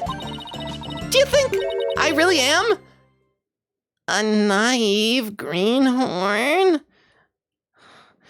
I made sure to include the umlaut so I'm pronouncing it right. Huh? No way, she's not. Okay, is this gonna be one of those things where we have to present the right piece of evidence to show that she is not a naive greenhorn? So let's see, what would, okay, no way, she's not! After all, you were completely taken in by my magic, were you not? If not for that lawyer over there, you'd be on your way to prison as we speak. You're right. I didn't see through your tricks. You see? So in the end, Troop Grammary was defeated by the great Mr. Reyes. Oh, you're not fit to lecture me from on high, Trucy, right? You don't even deserve to call yourself a magician, you naive greenhorn. I feel like there's so many worse things to call somebody, but I guess everybody has their one button. And he pressed her button. Trucy, don't tell me you're taking what Mr. Retton said to heart! Well, maybe a little. I didn't see through his tricks, and I let myself be taken in by his magic. She looks so sad. I don't think we've ever seen a sad sprite, but she's still smiling, but... I can't trust myself anymore. Maybe he was right to call me a greenhorn. You shouldn't take stock in his words. He doesn't even know the first thing about you. Huh? You're a wonderful grammary magician. You should be proud of yourself. Thank you, Apollo. But what makes you say that? I know you're a wonderful grammary magician because of this. Hang on, because I know from previous games that if we present the wrong thing, it just makes the person sad. Like, we don't get any do-overs. At least that's the way it was with Maya one time we screwed up. It was probably gonna be the diary, right? Because she always has a smile on her face. Let's check everything else just to be sure. Show script, it's not gonna be that. Poster, not gonna be that. Dead body, fingerprints, fire bucket. Contract, Trucy's statement. Clipboard swords, lift, show footage, autopsy report, prank script. Trucy's no, okay, so yeah, it's gonna be the diary. Nora, we're reading the diary. We're reading it right now. My grandfather's notebook! The Grammary Creed. Here it is, and I quote as I'm opening up your diary to read this. Quote, a true entertainer always keeps a smile on their face. I'm gonna leave this open and read all the other dirty little secrets. When you performed your magic trick in court today, you showed the world your dedication to your troop's creed. Even through all the jeering, you kept a smile on your face and won the crowd over. You are everything Magnifique could have hoped for in an heir. You were a great magician, Trucy. A great magician? Me? You really are. And that's why you don't have to worry about what Retton said. Oh, Polly, thank you. Still, I couldn't have done it without you. I would have lost my nerve if I'd been alone up there. But I was able to keep on smiling because of you. Me? I remembered what you said to me in the detention center. After all, you're sure you swapped the swords, right? Yes, I remember doing it. Then I just know it wasn't your fault, Trucy. But how can you say that? You don't have any proof it wasn't me. I mean, I know you're a great lawyer, Polly, but... I believe in you, Trucy. And I believe in your skill as a professional magician. So I'm gonna prove your innocence. Don't worry. You're gonna be fine. Wait, why did I just look over? Did Nora get timed out? I just looked over and I see a bunch of the messages are crossed out. I can still read them though, so I just need to know, is there some message I'm not allowed to read? I can still read them even if they're deleted from the timeout. In fact, let's read a few more. Queen Katie said, the Mr. Reyes mask. Oh, that was pinned earlier. Nora says, yes. Crystal says, oh my gosh. Beowulf said, I love that breakdown. Nora said, I love this so much. Vera said, one of the best. Nora said, that was amazing. Magpie says, he's neat. Bumble says, wow. Bumble says, so he did have a twin. Vera said, magic overturned, I guess. What the hell, huh? Why do you think Nora was timed out? What did you present? Oh, okay, so she was probably just upset. But here's the thing, if we didn't read that diary with her, she would have been sad. So Nora, which do you want? A sad Trucy or a happy Trucy? Just saying. Let's see. Vera said magic overturned, I guess. Magpie said he didn't. It's pretty well implied that we're kind of seeing into his head in a mental breakdown. Maybe, I guess. I'd assumed it was literal, but maybe you're right.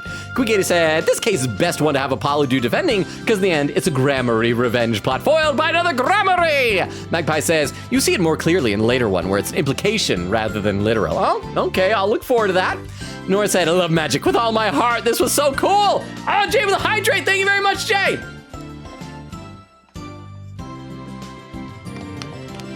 That finishes that bottle of water. Thank you very much. Crystal says, hey-oh, and there was a shout out for Jay. Magpie says, I love that Trucy brings up killing an innocent man and not herself at all, because she's a good bean and she probably thought very highly of Manoff. Yeah. Crystal says, with emotes, sheesh. Quigator said, lol, imagine if Roger learned about the connection between Apollo and Trucy before. That'd be funny. Why are we keeping it secret, though? Jay said, been getting by. That's nice, right? I feel like, anytime I glance over and I happen to see that you're streaming, you've always got like a great crowd. Nora said, I went to a couple of magic shows when I was younger and have absolutely adored magic ever since. So this case has been an absolute best for me. Thank you so much for hyping this up for me, Logan. Well, please feel free to stick around at least for the intro to the next case, Nora, and see if you'll enjoy that one as well. I'm guessing we're gonna go back to Karain and finally catch up with Maya, hopefully. Quigator said, oh yeah, Vero, could you pin my breakdown fun fact earlier? Bubba says, what do the shoes do? Joking. Let's see, Nora said, I can't type, it's fine. Bubba said, don't worry. Vera said, wait, which one? Quigator said, after you were shouting, magic show. Thank you, Vera salutes. Magpie says, I have a gripe about this bit. Retton's getting kicked out. Wait, really? What's your gripe? As long as it's not spoilers. Nora said, quote, I am sorry for your virgin ears have heard awful words. And Vero adds that as a quote, Quinquetus lol. Look, I was waiting forever. Okay, let's play a little bit more. Your words are what kept me going. Apollo? I'm your sister. Credits. Thank you from the bottom of my heart. Now I can be everything I was meant to be. Trucy's real smile is the best. I'm so glad I could help make that happen. Emma? I'm really sorry, Trucy, for everything. But why? Well, I wasn't able to convince Prosecutor Sadmati what a good person you are. Oh, look at those eyes. And I had to testify against you, too. And she also fell off. What's the saying? You fall off the wagon when you get back into your addiction? You have nothing to apologize for. You were just doing your job. You're too kind. Oh, I don't know about, Is something wrong, Emma? Oh. Ah! Oh, Prosecutor Sadmati! What are you doing here? Looking at me very directly with your pale green eyes. Detective Sky. Because he complimented her earlier. I hope he doesn't take it all back because he's like a poor loser or something. Yes? I require your forensic expertise in order to close this case. Come, let us go. Blinked out? What happened? Usually they fade away. Who's gone? Why, Prosecutor Sadmati? What? He just pops in and out. What is that? The trial is over, Mr. Justice. You and I are strangers once more, with no further need to interact. But except, hasn't Apollo said stuff that implied that they have some type of a shared history here? Why is he pulling an Edgeworth and acting like, oh, we don't know each other? Is it gonna turn out they went to elementary school together too? Strangers? Have you really forgotten all about me? What? Yeah, at least he's fading in and out like he should have before. You've really changed, Nayuta. Telling me to let it go and stuff. What happened to you? Oh, lawyer of impure soul, I have nothing to say to the likes of you. Are you serious, Nayura? Now, if you will excuse me. He blinks in and out. There he goes again, racing through my defending lobby. What was that all about, Apollo? How do you know Prosecutor Sadmari? Just, okay, please don't go. Let's just say we're old acquaintances. Just be honest. Why do we always have to have something from years and years in the past that we can't tell until the final case? Acquaintances? Seems like something more than that. Something that involves smooching. Yeah, well, You don't like to talk about your past, do you? Because you always change the subject. okay, so, since Lamerwar was Apollo's mom, and he obviously wasn't raised by her, did he grow up in an orphanage? Maybe Nayuta was like a friend of his at the orphanage? And maybe Nayuta was adopted by Karainist extremists that taught him to hate lawyers? I guess I'll have to talk about it someday. But for now, come on, let's forget about the past and celebrate Trucy's future! Sure, if you say so. Hey, it's Mr. Right! All right, everybody, we're going to pull a prank on Mr. Right. We're going to tell him that Trucy got convicted, and they're just going to execute her right on the spot. So, Trucy, when I point to you, make screaming noises like you're electrocuting in the chair, okay? Put him on speakerphone, Apollo. Beep. What's up, Mr. Ryan? Apollo! How's Trucy? What happened to the trial? Did you get a not guilty verdict? I'm sorry, I've been very nervous. I lied earlier when I said I believe in you. I have been worried sick. I am assuming she's dead already. Oh, Mr. Right, slow down. Everything's fine. Hi, Daddy. I'm okay now. Trucy, you spoiled the prank. I told you what we were gonna do. She was found not guilty in a very dramatic turnabout. Plus, we saved the office. It was a great victory for Apollo. Oh, thank goodness. Oh, that's a load off my mind. I cannot thank you enough, Apollo, but this changes nothing. I still don't believe in you. Now I know I can trust you to hold down the fort anytime. Me, really? Yes, you? You're a real full-fledged lawyer now in my eyes. That's right. Up till now, even though we've worked together for like 2 years, I did not see you as a lawyer. I just saw you as a pretender, as a horrible, horrible apprentice, good for nothing but to clean the toilets that my daughter poops upon. That's right, she doesn't poop in the toilets, poops upon them. You've had to clean her stool off of the porcelain. A full-fledged lawyer? I still can't wrap my mind around it. Thank goodness you were there to take care of everything. And thank you, Apollo. I don't need to go that far, boss, especially not in front of everyone here. Oh, and by the way, I won't be able to make it to tomorrow's show, so I was hoping you could go. Yeah, stuck here in the Kingdom of Crane. Maya is accused of murder again. Just can't keep this girl away from murder accusations. You'll do that for me, won't you? Of course! I wouldn't miss it for the world.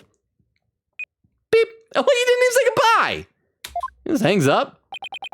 Full-fledged? So Daddy asked you to come to tomorrow's show, huh? He's gonna have to be an assistant in it, right? Again, I hope we see like an animated thing. We probably won't. I feel like this denouement has been dragging on long enough that we probably won't. Let me have a sip of water. I'm gonna read a couple more comments in the chat, though. Here we go, hang on. Magpie says, he shows up on the poster with a scar, which means that he was wounded, healed, got pictures, the poster was designed, then printed up and put on the posters, and then he got canceled, and a sticker had to be put on it after the fact. That tells me he wasn't really kicked out for getting injured on the set. Well, that's what I was saying before, even with the whole thing is that, like, he got the injury, and then was in the picture, and then he got kicked out for the injury. I think like 2 streams ago we said that it didn't make sense. So yes, Magpie, I agree with you. Nora says, pop off, Trucy. Magpie says, in parentheses, anyway, I choose to believe that Rettins was actually kicked out of Troop Grammary because he's LGBT and McAfee was a bigot in this essay. I will. I had assumed it was because he's an awful person. But maybe not. Maybe there are other reasons. Magpie says, quote, I spent a day in prison. My Uncle Blackwell says I'm hardcore now. Trucy probably, I would love it if she calls Blackwell Uncle Blackwell. Athena definitely ought to. Quiggy said, little does Roger know Apollo was here the whole time. Thank you, Bad Mom Lamoire. Thumbs up! Magpie says, I like to imagine Trucy just adds people to her family willy-nilly as a bit. I love that. Nora said, leave baby Trucy alone. He snapped. Quick Kitty said, take that, you lose, says when he gets beat up by Apollo Justice, who's the sister of Trucy, making him an actual grammary. Vera said, please don't commit arson in court. Nora says, we did it. Quick Kitty said, I'm sorry, I just love this fact. Best Apollo case to do this plot. Magpie says, I love that you just described Apollo as a sister. I think I said has a sister. I must have misspoke. Quick Kitty said, raid suggestion. Oh, hang on. Oh, yeah, crap, we're almost to the 3-hour mark. I didn't realize how much time had passed. Holy cow. Let me copy this down to my text file for raid suggestions for a little bit later. Because, wow, time has been flying tonight. So thank you very much, and says, Keyboard Slam, no. Look, I was hot off the case. My brain is fuming in hype. Magpie says, Apollo be like, nobody knows I'm trans. Vera says, Polly. Queen Katie, Keyboard Slam. Queen Katie said, I want more Betty. Me too. And Nora says, to quote, none of you are good at your job. Says, I'll head Patrucci. Queen Katie says, oh, Judgy. It was so nice that Judgy did that. I like seeing those moments that, like, show that he cares, you know? That he's not just a stern man whose hair on top of his head all migrated south for the winter of his life. So, Daddy asked you to come to tomorrow's show, huh?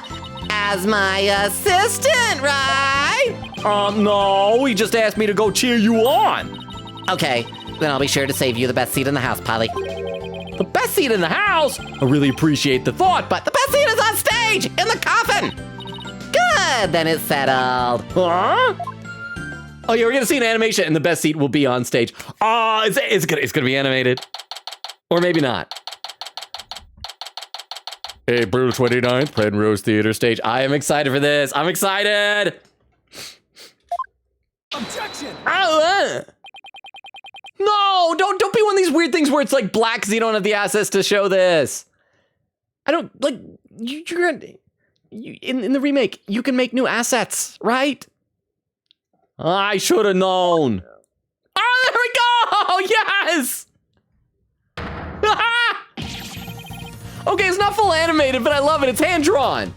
That's close enough. That this is what she meant! Yay!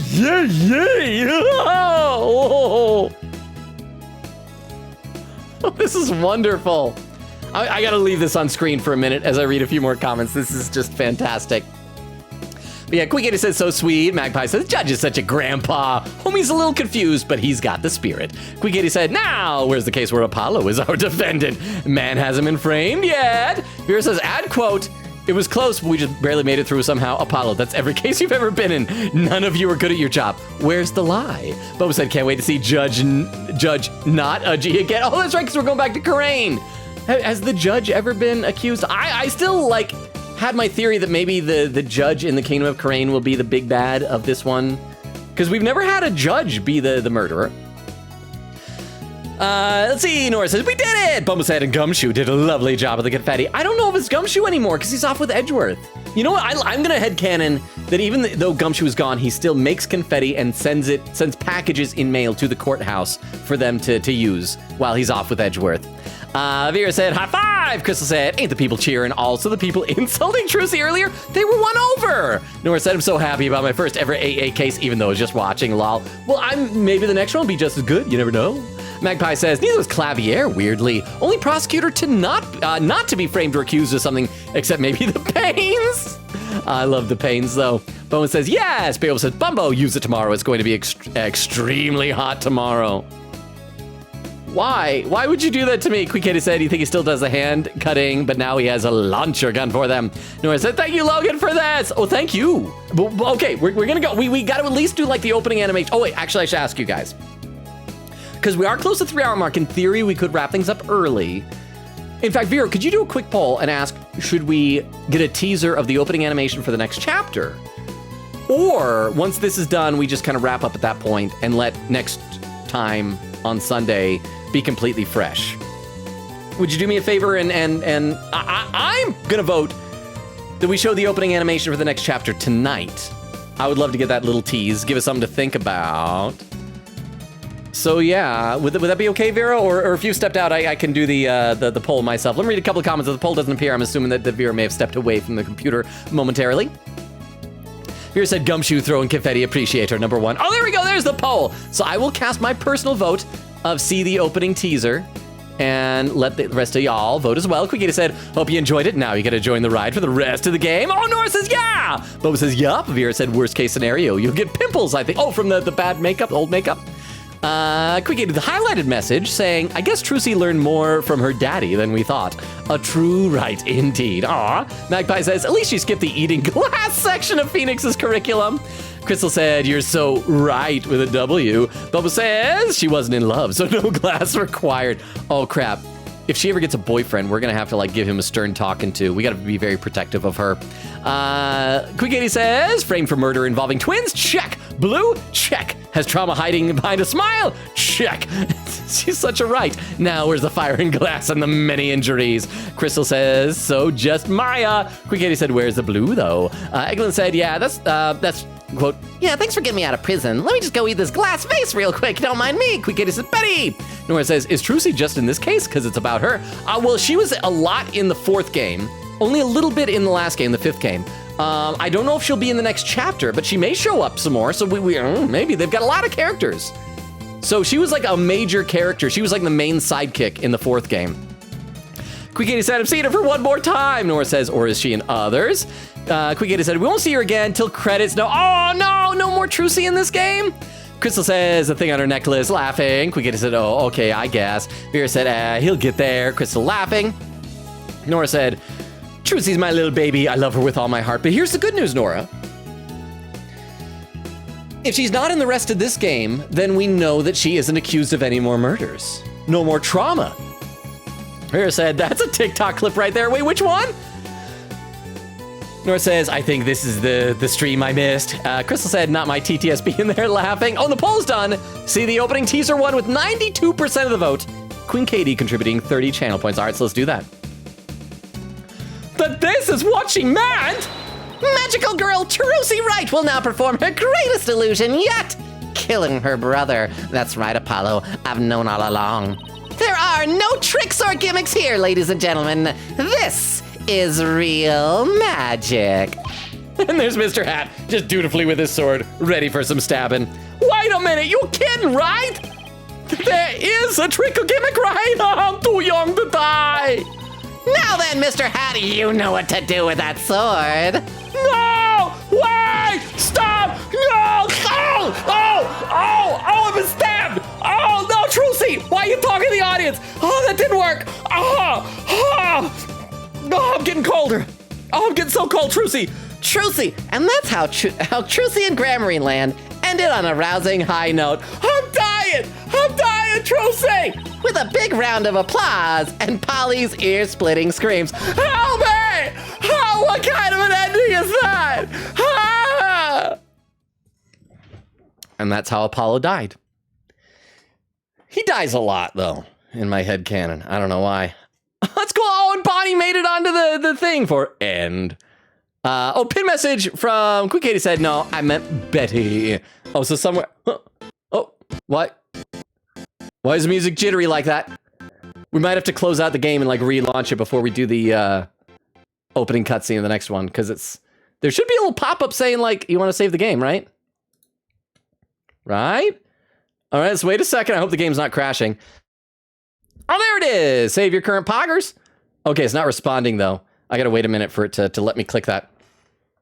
Achievement unlocked. The magical turnabout for completing episode 2 of Spirit of Justice from its opening chapter. Okay, let's save. Let's see. Quick Katie says, Apollo, no, I shouldn't say that a life choice is a bad. Apollo 18 days ago. Bo said, I feel like I should make more clips with TTS in it just to confuse Logan. Crystal says, laughing, y'all should. Why is this taking so long to save? Nora said, I can't explain how happy I am. You said mood cubed and not mood to the power of 3 or mood 3. I know cubed. Vera said, as soon as Logan reads haunting blue eyes like that, I immediately stood up and faced away from the screen like a Pavlovian reaction. Vera? Haunting blue eyes. Quick Idiot's quote number 157, hang loose, baby. I don't know why someone would want to hang a baby, but I can only assume the baby was committed capital offenses. Vera said, Feist. Quick Idiot's keyboard slam. Nora said, I put that quote in the quote section of my one Discord servers. Vera says, I'm not looking. Okay, Vero, I'm going to get you at some point. I'm going to get you. Save complete. All right. The Right of Turnabout is the next one. All right, so you guys ready? We're going to have the opening animation teaser of the next chapter, which is good timing because we're like less than 30 seconds away from the 3-hour mark. Episode 3, The Right of Turnabout. Wakey, wakey, 201. Oh, no, it's jittering. Okay, hang on. Because it's cutting out like that, it's cutting out. I'm gonna close and relaunch the game. I'm gonna close and relaunch the game really quickly because I want to be able to actually enjoy it as it should be done. So my apologies there. I'm relaunching the game. I want to be able to see it without the stutter, without the lagging, without the jitteriness. So I'm relaunching the game. It may take just a minute though to show up. So my apologies. My apologies. Apollo Justice G's. There we go. Let's see. What else going on in the chat? Nora's saying they were confused. Vera's quote number 156. Tell the truth. I thought it was kind of creepy. Oh, I thought I fixed that typo. I think I must have checked the wrong quote because I checked a quote that I thought the typo was in and there was no typo. I'm sorry. I went to try and do that. I thought I had. I'm sorry, Vero. Tell the truth, I thought it was kind of creepy, so I was going to get rid of it, but then I saw him and he was hot, and really the only difference between creepy and romantic is how attractive the person is. Vera said you didn't fix it, Logan. No, I must have picked the wrong quote, because I literally went to what I thought was the right quote, and I saw, because I knew it was like multiple sentences, and there was a space. I thought I had. I'm sorry, Vero. I thought that, I should say, I thought somebody else had, like you had figured out how to do it and you've done it on your own. I literally went to it and I thought it was better. I'm sorry. Nora said, I'm going to draw Betty and Bonnie sometime when I get better at drawing. They'd be so fun to draw together. I agree. Vera said they look fun to draw. So let's load up the game. Right of Turnabout. Let's try this again. It should be spelled the right, the W-R-I-G-H-T. Okay, here we go. New chapter teaser. The Right of Turnabout. Wakey, wakey, 201. It's working. Got some more questions. So that guy looks like one of the rebels from Karain, right? Sound the alarm! Prisoner 201's escaped! Oh, wait, no, that's what Patrol looked like. Dad's back on the streets. Yeah, Dad's. Things will be on the up and up for us. Keep your voice down. You want that rebel hunter to find us or something? Come on. We're small fries compared to... Huh? He's got a knife! Huh? What? Hey! Well, those guys are dead.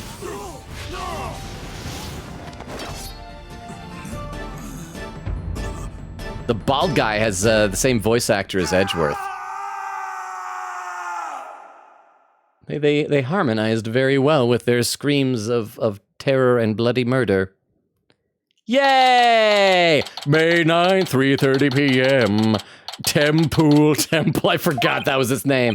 Another fine day in the kingdom of Karain. Surely nobody's dead.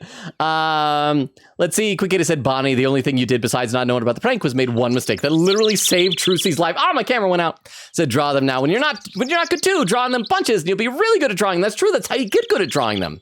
Nora said, I headcanon. They both like Trucy. Vera says, cute, but with a little heart. Nora says, gay, homosexual. Eglin says, gay, homosexual, gay. Nora says, no, Trucy. Said, Trucy, you best magician. Vera said, reassure the baby. Nora said, poor baby girl, you're the best magician in history. Quick Gator said, baby girl, no, stay baby. Nora said, leave baby alone. Quick Gator said, don't you forget Roger. You beat by defending a grammary. Lol. Nora said, my baby. Magpie says, I love her sad sprites. Bless her little heart. Okay, Crash. Oh, you're still here. I was worried because I hadn't seen you talking for a little while. I was worried that like you'd left shortly after the raid, which would have been understandable if you'd been watching a full stream. Said, I have to call it a night, but I wanted to say that I enjoyed the stream, Logan. Glad I was able to catch it after so long. Hope you and everyone in chat has a great night. Thank you so much. Again, thank you so much for recommending us for the raid earlier. That was delightful. It was wonderful. Thank you. Quick Kitty says, good night, Kit. Nora says violently sobbing. Vera said goodnight, rest well. Bucky with some emotes. Vera says hugs Trucy. Nora with some sad emotes saying no, you're not. You ain't gonna. No, shut it. Shut the diary. Vera laughing. Queen Katie said, we know you have a crush on Clavier, Trucy. I'm your brother. I can't let you. What do you mean? You still don't know that? Oh, yeah, that's right. He doesn't know that he's her brother. Nora said, I don't care that there's a mod. I'm committing murder. Stabs Logan again. Magpie says Apollo really said, get in line. Trucy's mine. Nora said, no, you're under arrest. Nora said, no, runs. Oh, and that's where the timeout was. Keyboard slam from Queen Katie. Nora says, help what? Queen Katie salutes. Said, lol, just a funny joke we have. Vera said, under arrest. Nora says, no. Vera said, it's been a while. Nora says, wait, crap. The chat just kind of skipped a little bit. Where is it? Nora says vanishes into the void. You can't catch me. Okay, but listen. Vera said manipulation plus 10 points /Shay. Nora says, oh man. Bubble says, yeah, gotcha. Nora says, you made it sound like you were going to read the rest of her diary. That's why I committed unspeakable acts, Princey's murder. Quickity says 240 is 50. I'm still 20 minutes behind. We're after the 3-hour mark and I'm 20 minutes behind. Lurkers, if you're there, please stick with me. I'm going to just marathon read some chat. I know that's probably not as fun as gameplay, but I'm going to get this done. Vera said, which is why I had to arrest them. Nora says her face is sad. Queen Katie said, not the puppy on the eyes. Nora says, ew, it's this guy. Magpie says, Nayuta and Apollo interaction. Nora said, be honest, his eyes are majestic, though. Magpie says, not like that, but trust me. Queen Katie said, there's no transition on that law. Was this model too much for it? Eglin said, what? On Nayuta? I love that. Just, would. Magpie says Nayuta really said, oh, no, Apollo is here. Good. Oh, no, Apollo is here. Goodbye. Nora said, I'm going to steal his eyes. Wow! Saint Dreamer 93! Where'd you pop out of nowhere? Says Nayuta is hot. Now, if only he wasn't such an effing a-hole. I mean, here's the thing. He seems like he has good intentions. But the problem is he just has a very strict, rigid belief system that is kind of clouding his judgment. I'm hoping he has a nice redemption arc by the end, but I don't know. But how are you doing, St. Dreamer? How long have you been here tonight? Vera said he bolted out of there. That's why he disappeared. Joke, of course. Nora said, I'm going to take his eyes from him. I want them. Vera said, oh my gosh, tea. Queen Katie said, Polylord, dun dun dun. Nora said, bye, cranky mean guy with eyes that I'm going to steal. Magpie says, Apollo is so funny to me. He just straight up refuses to tell anyone anything about him, and then things happen and he's forced to admit that he exists outside the office. Nora said, they used to know each other? They were definitely exes. Magpie says, this is so fun to watch, knowing the plot. Can't wait for you to find out. Oh, there's some clips. Hang on. Okay, if you're still lurking somehow through me just talking, we're going to load up a couple more clips into the clip viewer to watch these together. This clip is titled There He Goes, so I know what this is going to be. This will allow me to get a sip of water while this plays. Now, if you will excuse me. Blinks in and out. There he goes, there he goes again. Racing through my defending lobby. Nora says, Magpie says, is Lamore's song his ringtone? Oh, I forgot to listen for it. I gotta check the VOD to listen for it. Hey, loser. Clam, you're always showing up after the 3-hour mark when I'm scrambling to catch up like the last 20 minutes in chat. How are you? I did respond to your message about the improv scheduling availability, so I hope you saw that, but how you doing, Clam? Thank you very much for the 10 bits. Nora said, quote, I lied when I said I believed in you. I've been worried, sick. I assumed she was dead by now. This changes nothing. I still don't believe in you. I said, Trucy's such a cutie patootie. Vera said, okay, wow, there's like 3 clips in a row. Vera's clip is titled, The Real Reason Apollo Doesn't Get... Oh, beep. Darn it, I didn't hear the whole thing. What's up, Mr. Ride? Apollo, how's Trucy? What happened to the trial? Did you get a not guilty verdict? I'm sorry, I've been very nervous. I lied earlier when I said I believe in you. I have been worried sick. I'm assuming she's dead already. Oh, Mr. Right, slow down. Everything's fine. Hi, Daddy. I'm okay now. See, you spoiled the prank. I told you what we were gonna do. She was found not guilty in a very dramatic turnabout. Please, turnabout. He saved the office. It was a great victory for Apollo. Oh, thank goodness. Oh, that's a load off my mind. I cannot thank you enough, Apollo, but this changes nothing. I still don't believe in you. 22 minutes ago, how am I still so far behind? I know I can trust you to hold down the fort anytime. May, really? Thank you very much for that clip. And lurkers, we just got 2 more clips to watch. And the pin message saying, doesn't get cases in his own trilogy? Well, I mean, these were like these 2 games, Dual Destinies and Spirit of Justice, were like retroactively made into an Apollo Justice trilogy. I feel like he's a, what's the word for, he's like deutero-protagonist or something like that, when you're like co-protagonist with somebody else. So he was only like the real protagonist Apollo Justice. This clip from Queen Katie, it might be the same as that, said Rise of the Freakout. So let's see what this one is. Right, we're going to tell them that Trucy got convicted, and they're just going to execute her right on the spot. So, so now we can hear the music. Make screaming noises like you're electrocuted. Oh, and you're in the chair, right. okay? Put him on speakerphone, Apollo. You're right, that is Lamerwar's song. Beep. Okay, so the next part's going to be the same. But Queen Katie has another clip called Phoenix Has No Faith. Sorry I'm having to zip through these so quick, but I'm so far behind in chat. Now I know I can trust you to hold down the fort anytime. May, really? Yes, you? You're a real full-fledged lawyer now in my eyes. That's right. Up till now, even though we've worked together for like 2 years, I did not see you as a lawyer. I just saw you as a pretender, as a horrible, horrible apprentice, good for nothing but to clean the toilets that my daughter poops upon. That's right, she doesn't poop in the toilets, poops upon them. You've had to clean her stool off of the porcelain. A full-fledged lawyer? Still can't wrap my mind around it. Thank you very much for that clip as well. Now I know. Oh, crap, I thought I paused on that one. Thank you very much for that clip. Okay, come on. We were so close. I got to be able to catch up in the chat. Kukita said, knowing Vero. That clip is one of mine. Nora said, Trucy, I'll be your assistant. I volunteer as tribute. Kukita said, Logan, no shot, no shot. Nora said, I'm so excited. Kukita said, Logan predicted the end of the case. I mean, it's kind of obvious where they were going, but I still love seeing it. Nora said, haha, I love this. Queen Katie said, roll credits.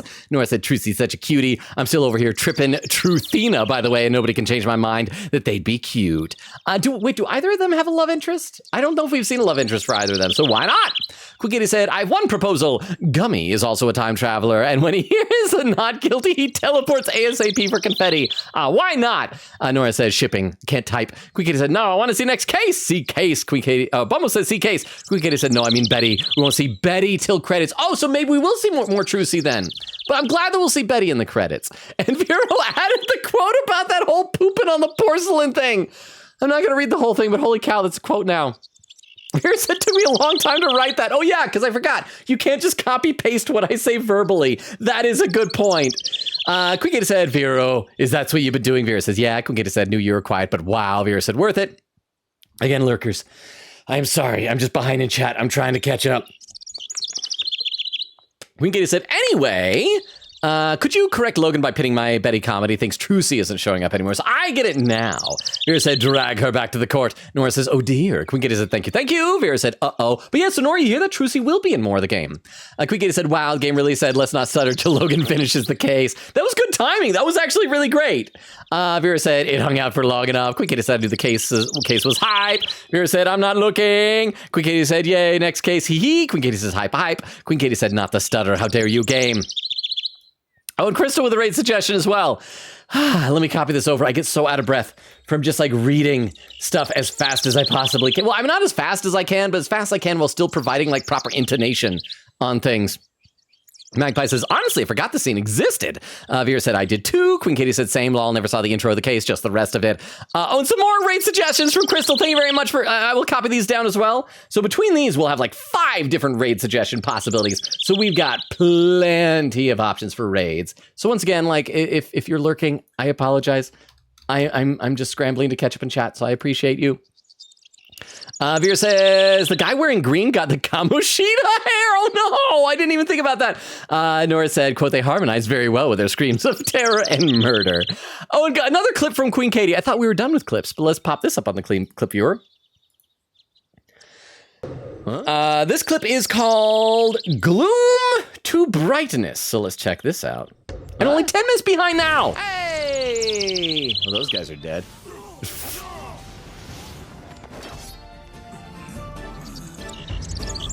The bald guy has the same voice actor as Edgeworth. They harmonized very well with their screams of terror and bloody murder. Yay! Oh, so the quote was May 9th, and bloody 3:30 murder. We got to PM. remember that. Temple. I forgot that was his name. Ah, another fine day in the kingdom of Korea. Surely nobody's dead. Thank you very much for that clip as well. Vera said, who said that? Him being an effing a-hole is part of his charm. Queen Katie says, sorry, lurkers. No, I mean, it's okay. I mean, this is my favorite part of the stream. I've said this before. Queen Katie said, Clam, your timing. Vera said, you're right, bird noises. Clam said, yay. Someone responded to availability. Vera said, doesn't get cases in his own trilogy. My favorite part of the clip is the aggressive eye roll. Wait. Did you see me rolling my eyes like that when I was like staring at you like that type of aggressive eye roll? Magpie says, deuteragonist. Yes, that's what it is. Clam says, so tired. Vera said, take it easy, dude. Bucky says, my love interest is snacks. So you're saying, well, you can still do it. Like, you could have a girlfriend or boyfriend who is a total snack.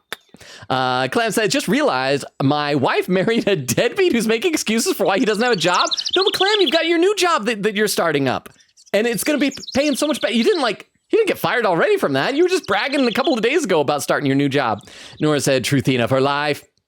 Clam says, snacks is my soulmate. Quikita said, oh wait, Vero, that quote is 166. That's perfect. Clam says, everyone, keep talking so we can't catch up.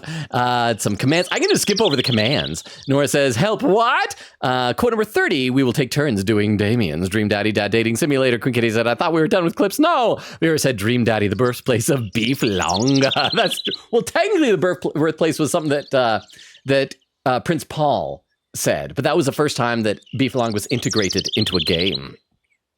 Vera said he's catching up. Queen Katie says soon. Clem says, Mo, he's catching up. Quote number 129. Who needs morals when we have a designer? Which Logan agreed on. Trust me on this. Class of 09, June 24th. Crystal says, Mo. Vera said, no, it was an eye roll when Phoenix said, I believe in you, Apollo. Magpie said, don't worry, Logan. We're here because we like you as a person and the game. We're here for you catching up as much as we are for watching you play. Thank you. I do worry that sometimes like the me catching up in chat isn't as fun to watch. And so that's part of why I rushed through it so much. But it is my favorite part. And so thank you. That means a lot. Clem said, I quit my job, but I haven't started the new one. That is a deadbeat. Not deadbeat would be you don't have the new one lined up yet. Nora said, no catching up. Quigita said, might as well say, thank you for finally finishing the magical case. Glad you enjoyed my favorite girl, Betty. Great stream. Well, because she is wonderful. Absolutely wonderful. Quote number 31. This isn't whimsical murder. This is dark murder. Phoenix Wright Ace Attorney Justice for All, January 21st, 2022. Let's see. Clam said, I will start on Monday. Until then, my son can't respect me. Quigita said, see y'all next time tomorrow for Death Watch or Checks Watch Death. That's right. Tomorrow is going to be Persona 3 Reload. But it's going to be it's just a month of social links. We can't even go to Tartarus right now.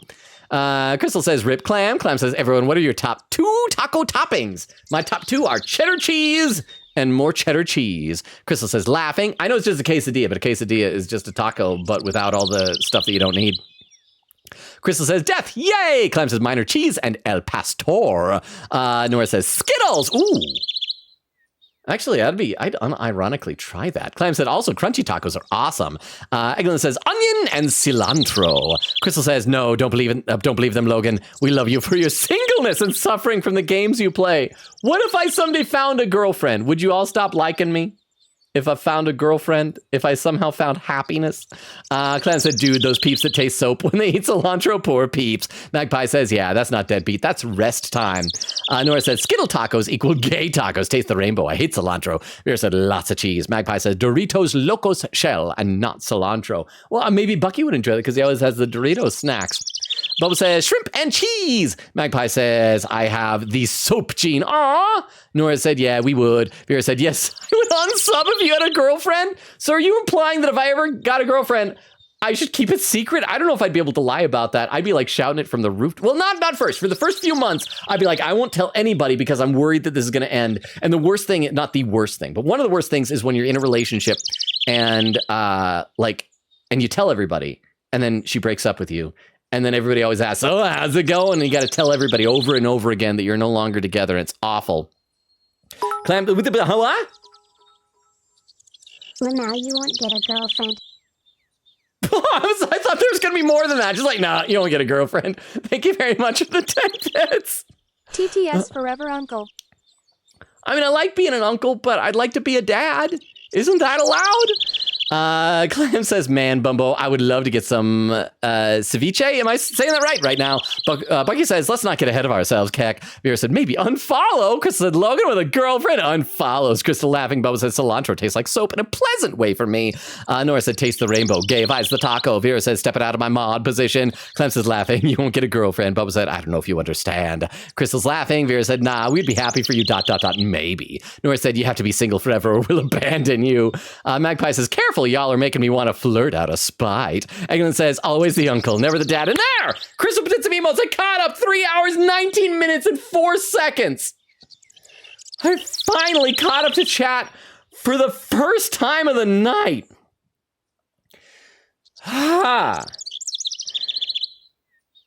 Let me just kind of catch my breath for a second there, because I was not breathing for like a good stretch of that.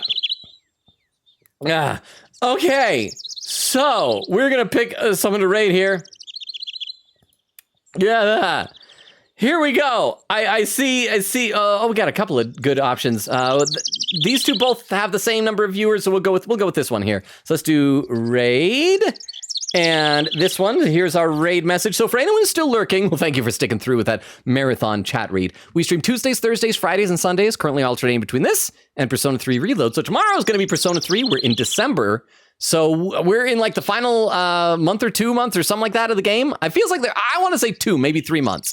But we're toward the end. Then Sunday, we're going to pick up where we leave off here with this new case, the Rite of Turnabout. Maybe we'll finally see Maya. It could be fun. Clan says, lol. Magpie says, whoa, good job, Logan. Quickity says, huzzah. Crystal says, yippee. Nora says, slay, girly pop. Crystal says, breathe. Vera said, dang it, we did a good job delaying the inevitable. Eglin said, took about 20 minutes. You were behind. That is fair. Because if it takes you that long to type it, it should take me that long to read it, right? And Nora said, I'm so hyped for Sunday for the new case. Yes. And there, thank you all. I love and appreciate you all. I really mean it when I say that talking to you all is like my favorite part of the streams. It is why I keep coming back. You mean the world to me. You're an amazing community. Your support and your friendship are priceless. I can never thank you enough. Let's see. Queen Katie says bye-bye. Crystal says, see y'all Sunday and tomorrow. Yeah, don't forget tomorrow for Persona. And Nora says, bye. Thank you for introducing me to this slogan. Well, thank you all for being here. I gotta breathe. But again, I love and appreciate you all. Y'all are the best. Enjoy the raid. Bye, everybody. Bye. Bye. Oh, hell, what? What's Clem say? You mean the neighborhood to us? Oh, just the neighborhood. Well, the neighborhood is a microcosm for the world. Like, who is your neighbor? But the whole world, maybe. But thank you very much for the 10 bits. Oh, the raid has already started. Clam knows I do this. So, hey, for those watching the VOD, good night as well.